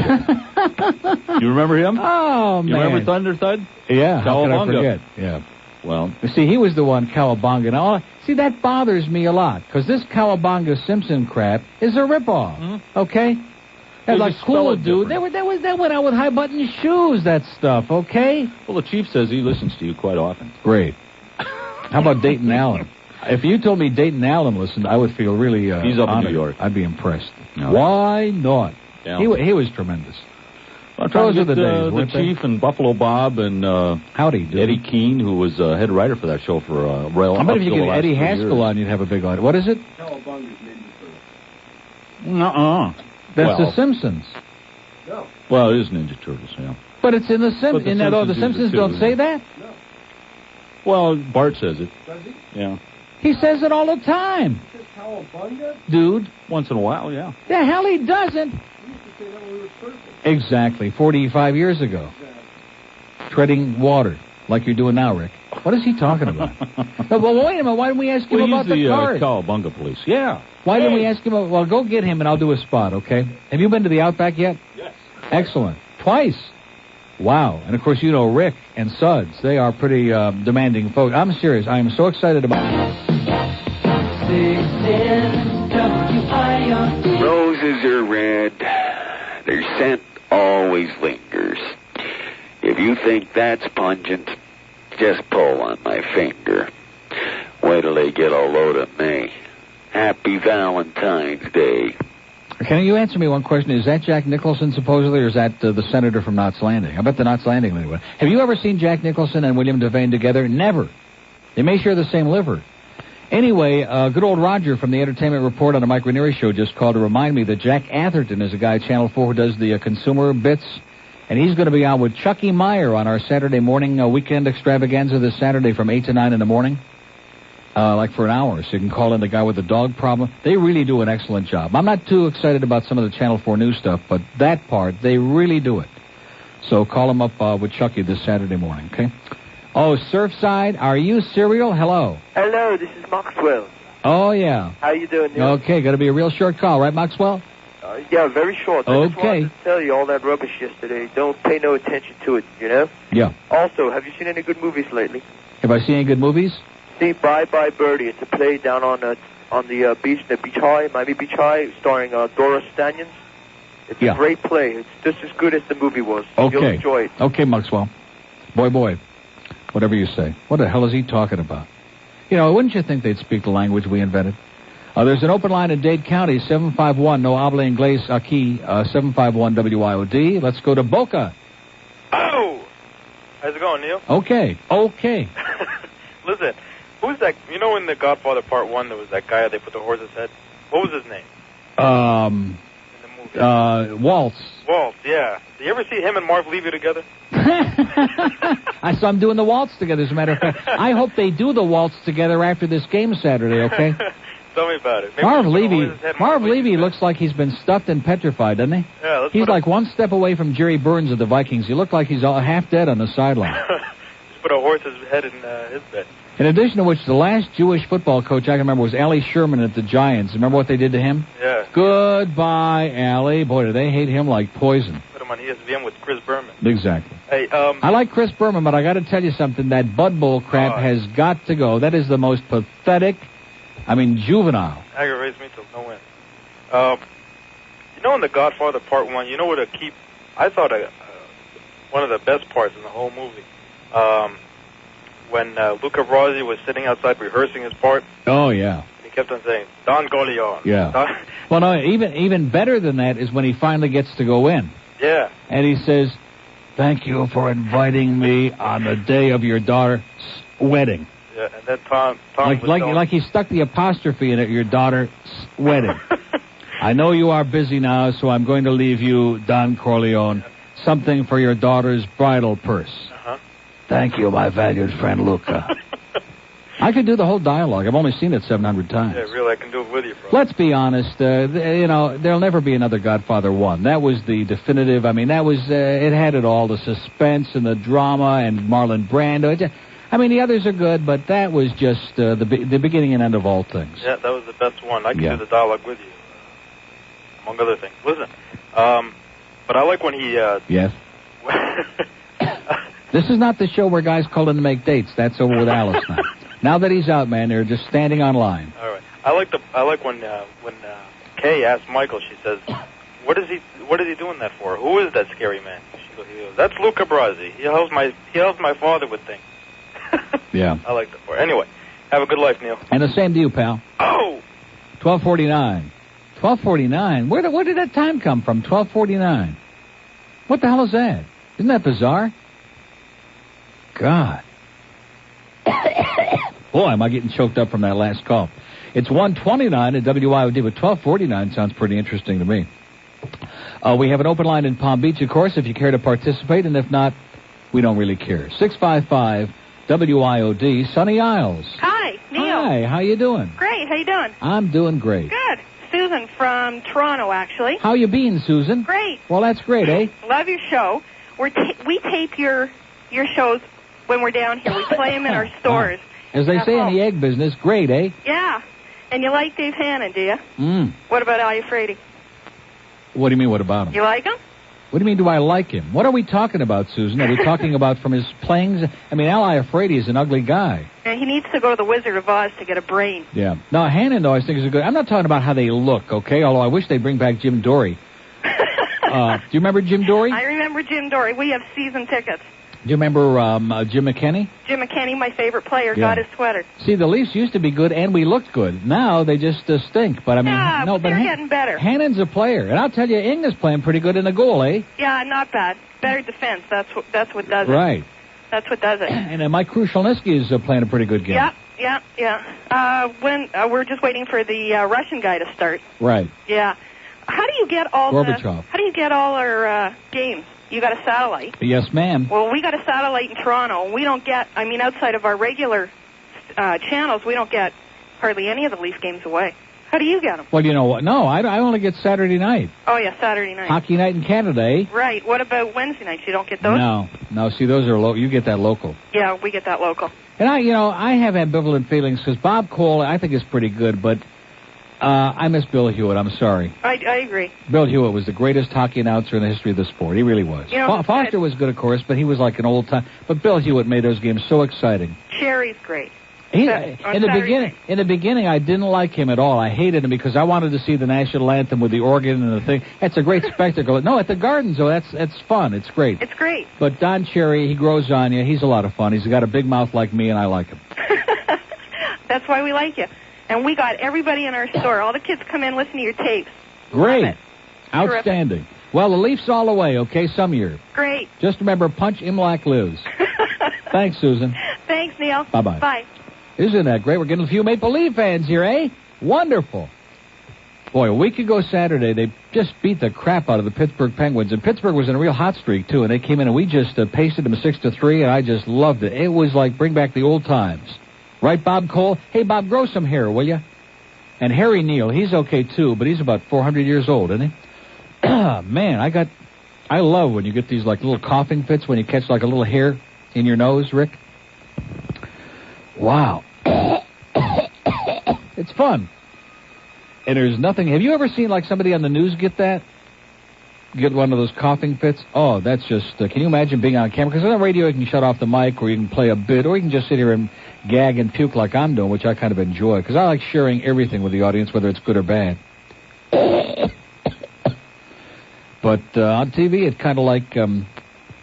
just doesn't make it. I'm fumbling around because I want to find something for Susan, the nice lady, and all our other fans out there. Hello, Canada and hockey fans of the United States and Newfoundland, and an extra big hello to Canadian servicemen overseas. Hey, Foster! Foster, he shoots, he scores! Foster! Where's that horse? Okay, that's enough. 1:33 at WIOD. Got the Dolphin game on Saturday afternoon. We got the Leafs and who the hell are we playing Saturday night? Somebody weak. Oh, Hartford, I think. We might win that game. Miami. Good afternoon. How you doing? Terrific. Great. I should tell you that it's the Teenage Turtles Mutant Ninja. Yeah. But how about, doesn't Bart Simpson say that? Oh, he says I caramba. Oh, He's got a little more flair. Excuse me. I'm sorry. That's all. What do I know about that? Thank you. Bye. Wow. Well, thank her for correcting us, because the last thing I'd ever want to be would be Wong. I mean, I don't want our Oriental listeners to get there. Oh, everybody's got their WIOD watch? All right. Oh, now don't put it there. Come on. Oh, I guess it helps to know what time it is for that, too. We have an open line in Dade County, 751-9463, 751 I'm not going to say it, okay? I say a lot of stuff about management, but you know, they might be touchy about that because Mr. Disney himself personally came in here and did he give that to you personally? Oh, well, he gave me mine personally, and I just, you know, he may be uptight about those watches, okay? I mean, oh, God. And after you work here like 30 years, you get like a regular band. You get like a metal band. Aluminum, I think. 26 till 2 at WI Ostrich Size D, and we'll be right back. 610 WIOD, the greatest football team. 137 at WIOD. Well, we're playing it today, but just little bits and pieces because we don't want to get accused of overreacting, right? Pompano. Hello? Yes, sir. Yeah, is this Neil? Yeah. Yeah, this is a long-time listener, first-time caller. Great. I go to the pari-mutuels every once in a while. I've gone to Highlight and Pompano Park and Calder. And what it seems to me, I don't know if this happens quite. What does it seem to you? Okay, like when you go to Highlight, yeah. You know, these guys make these outrageous catches and everything. And then, whoops. And then when the ball comes right to them, they can't seem to catch it. Well, it's one of those things, you know. And like you know what they say in baseball? Sometimes the ball that's hit right at you is the hardest to field. That sounds like a good excuse, isn't it? Yeah. And okay. And the other gripe I had was at Pompano Park at one time. I had this horse that was going down there. It was about 3 years ago. Mm-hmm. And he was leading at least by a length or two. And what happened, the jockey all of a sudden decides to stand up on the horse and let these other two horses come. What do you mean the jockey? The jockey, you mean it was quarter horse. Oh, and the quarter horses. Quarter horse. Well, the quarter horses had a lot of problems there, and of course they are bringing them back, so good luck to everybody concerned on that. Yeah, but I kind of distance myself from all of that quarter horse business because my feeling, you know why they call them quarter horses, don't you? No. Because that's as much as I'd ever bet on them. Yeah, that's what it seems like. But I'm just saying, don't you think sometimes... And that's for the whole night. That's for the whole card. Yeah, that like a lot of these races seem to be rigged. Sir, I didn't say that. No, I'm just saying it. You said that. No, I'm saying that. Let's put it delicately. Sometimes they look bad, those quarter horses. Is that what you're saying? Yeah, they look, you know, and like look you bad. say, once in a while they get... Well, let's see if Dave Joseph is right or if the folks over there can really straighten them out this summer, okay? Yeah, because a lot of times, like you with say... somebody else's money. Get these stiffs out there. That, Stiff is the word, sir. Stiff. Get the stiffs and send them to Quebec, right? Exactly. With a banjo on their thing. Okay. Well, good luck to you, pal. All right, thanks. 138 at WIOD. We have an open line in Broward, 524-94. Oh, wait a minute. Hit him again. Here he comes. Come on. Give him a... Yeah, boy. What did I start to say? Oh, yeah, 524. I'm not bitter. Not me. But, you know, when the other horses are going around and he's going in the other direction, I get a little nervous. Mobile in the Gables. Hello? Yes, sir. Neil, how are you? I'm okay. Long-time listener, first-time caller. Terrific. I got one question. Okay, shoot. What is it that you dislike about salespeople so much? Oh, gee. Now, why didn't you give me a little advance warning on this? It's the end of the show. I'm putting carts away. I'm not getting them out. I'm talking about radio salespeople. You do understand, don't you? Oh, no, I wasn't aware of that. I thought it was all salespeople. No. Well, wait a minute. I just found a card I wanted to use a little while ago. Oh, jeez. I inhaled a hair. Okay, now that doesn't fit now, but I did want to use that earlier. So if anybody was ready for it and missed it, there it was, okay? All right, now what was the question again? About what? About salespeople. I was wondering why you dislike them so much. Salespeople are assholes.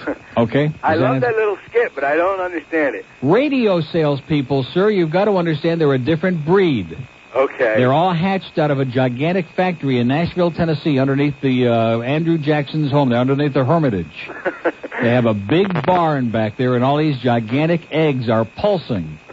And, inside each egg, there's another Lynn Freitas or Tom Denneberg or Kenny Tobin waiting to pop out and wreak havoc on broadcasters from coast to coast. Okay, I'm glad you clarified that for me. Trust me when I tell you. Can I just call a friend of mine a douchebag? Absolutely. Johnny Jacobs, you're a douchebag. And in closing, sir, I want to remind you of one thing. What's that? Salespeople are assholes. Have a great life. You too, bye. Okay. 140 at WIOD. Look at that. We got 3 open lines, and we got about 18 minutes to kill here, minus the next break, which is about like 3.5.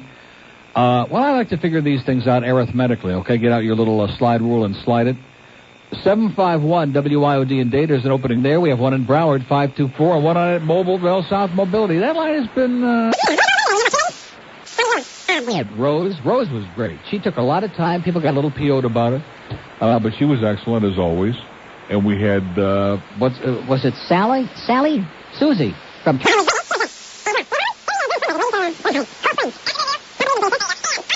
Listen to Fergie.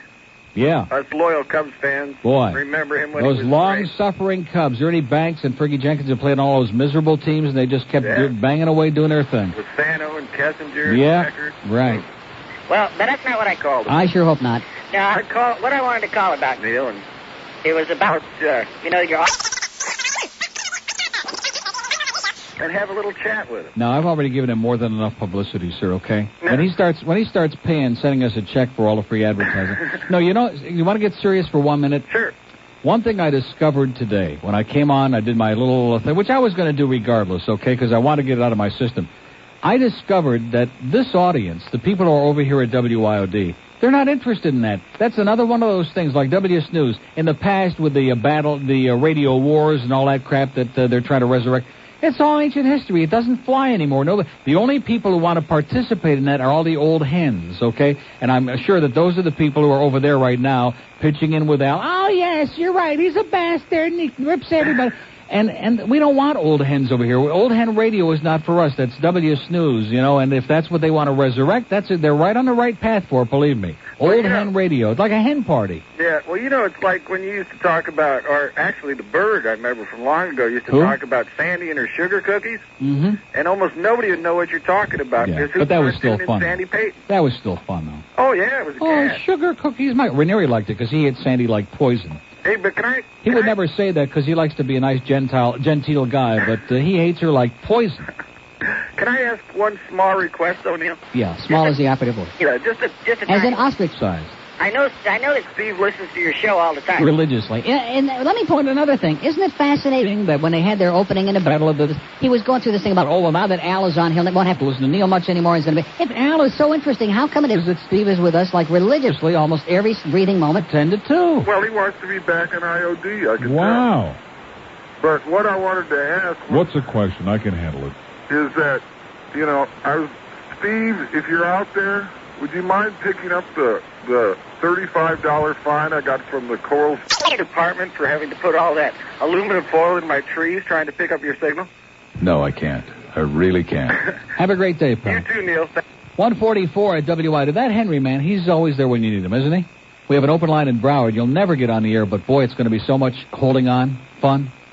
Did I put those words necessarily in the right order? See, this is not a station where we care about necessarily putting in the right order words. But anyway, if you want to put your body...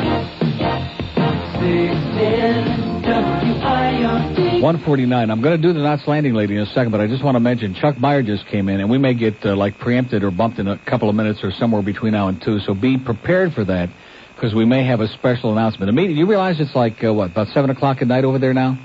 Almost 8 o'clock in the Middle East, 7 or 8 o'clock. So they've been meeting for hours and hours and hours, and evidently Secretary of State Baker has got an announcement that he's going to make shortly. So if that's available and we code to it, we may get, obviously we want to get that on right away. Right? That's right. Everything's important on that. Yeah, I mean, it's no Knots Landing, but it's something. No Knots Landing, I know. Tomorrow morning, I will not forget. That's what I was calling to remind you, 7 o'clock. Oh, really? T124. Wasn't that nice of you?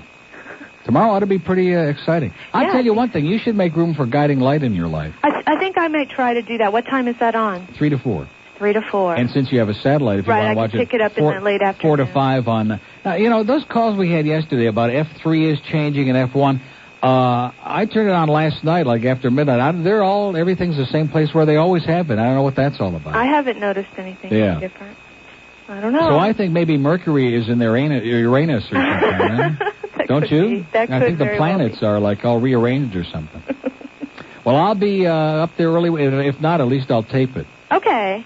Okay? Tape it. And tomorrow we can... Huh? I said then tape it. We can ruin it for everybody. That's right. But we want, we don't have to ruin it. We can just give everybody a little tease. A little tease. You were just smashing out at Calder Friday. Oh, I'll tell you, at Calder. Did you lose your brains?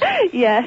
Well, join the club. We all plunged our lungs, and they're pretty happy about it. I guess I had no beginner's luck. That's amazing. Did you see the guy came up with a little girl, the baby? No. Are you serial? No, I didn't. And she had picked because of the colors or the number. She just picked a number. She picked the 5 in that run race, the first race, I think it was, paid like $26, and he better perfected with it and got back. He had a $5 perfected, got back $150. Out of nowhere. That's a way to do it. Because, as I've always said, the more you know, the worse shape you're in. Well, I'll bring my kids next time. There you go. It's Bring Pat Peterson, too, while you're at it. Well, that sounds good. Yeah, at least keep us busy anyway. Do they have a real private part of that clubhouse? Yeah. Sure. See you tomorrow. Okay. Bye. Bye. 151, let's go to Fort Lauderdale. Hello. Neil. Yeah. What do you think about this device that Southern Bell's trying to sell us now? It's called Caller ID. When someone calls your number, you press a button and it shows what number they're calling from? They're not trying to sell it to us now. It's not available yet.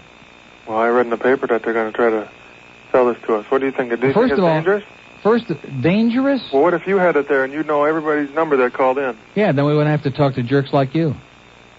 152. I mean, they got it in states everywhere. It's the pigs down here that are against it, which I think is outrageous. And the excuse they use is, well, when they do their FBI stings and this and that, they would recognize the number or something like that. I mean, they can change the phone number on those things every hour if they want to, right? So, I mean, that's the lamest excuse I ever heard in my life. And I think it would be outstanding. Can you imagine all the crank calls that would cut down on?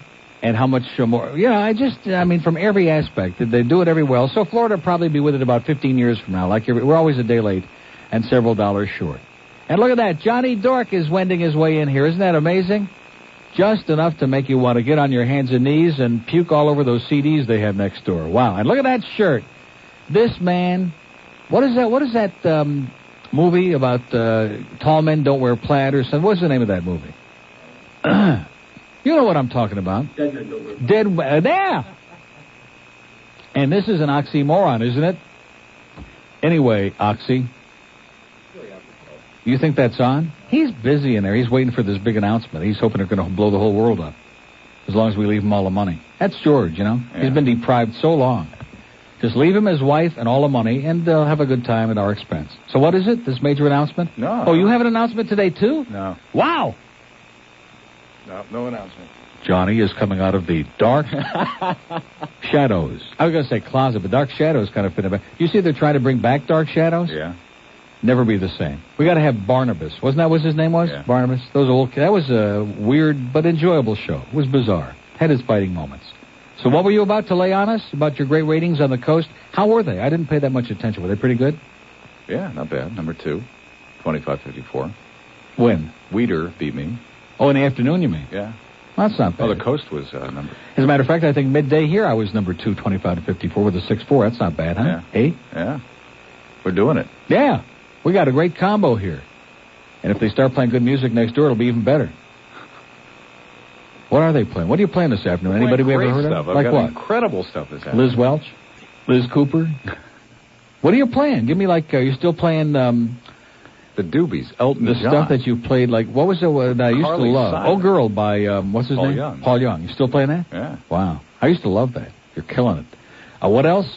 And by the way, Wendy Bennett, Wendy's a lovely lady. Is she still listening in there when I'm on? Because she's listening right now? Uh-huh. Since we hit her up for the money for Camilla's house that she wouldn't give us, she has been, man, she just, don't come by here any like she used to. She in the hallway waves and gives me like, you're number one. That's it. She never gave anything, right? Hey, to each its own, okay? And if you see, and although I'll be honest with you, she don't need any food money. Does she eat? If I could give $20. Exactly. Does she? Oh, and that's why there's that great thing on that car where you say about betting on Nutrisystem. Now, this is the only man who bets in small change, okay? Oh, let's make a big bet. I got a couple of nickels here. I'll bet you a wooden nickel against that George Washington. Come on, will you?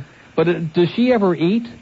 I don't think so, looking at her, no. I mean, she makes Karen Carpenter look like Debbie Ellis on a bad day in heat. And she's dieting. Oh, then she really is anorexic. Yeah. Are you serious? I'm very serious. She is dieting? Yeah. Did you hear that? This is something... No, seriously, she's got a serious problem. Because people... Okay, here's Chuck Meyer in the newsroom. Chuck? Neil, there we go. Neil, James Baker is just about to speak live in Geneva, Switzerland. He has met for the past 7 hours with the Iraqi foreign minister. We're going to join that live.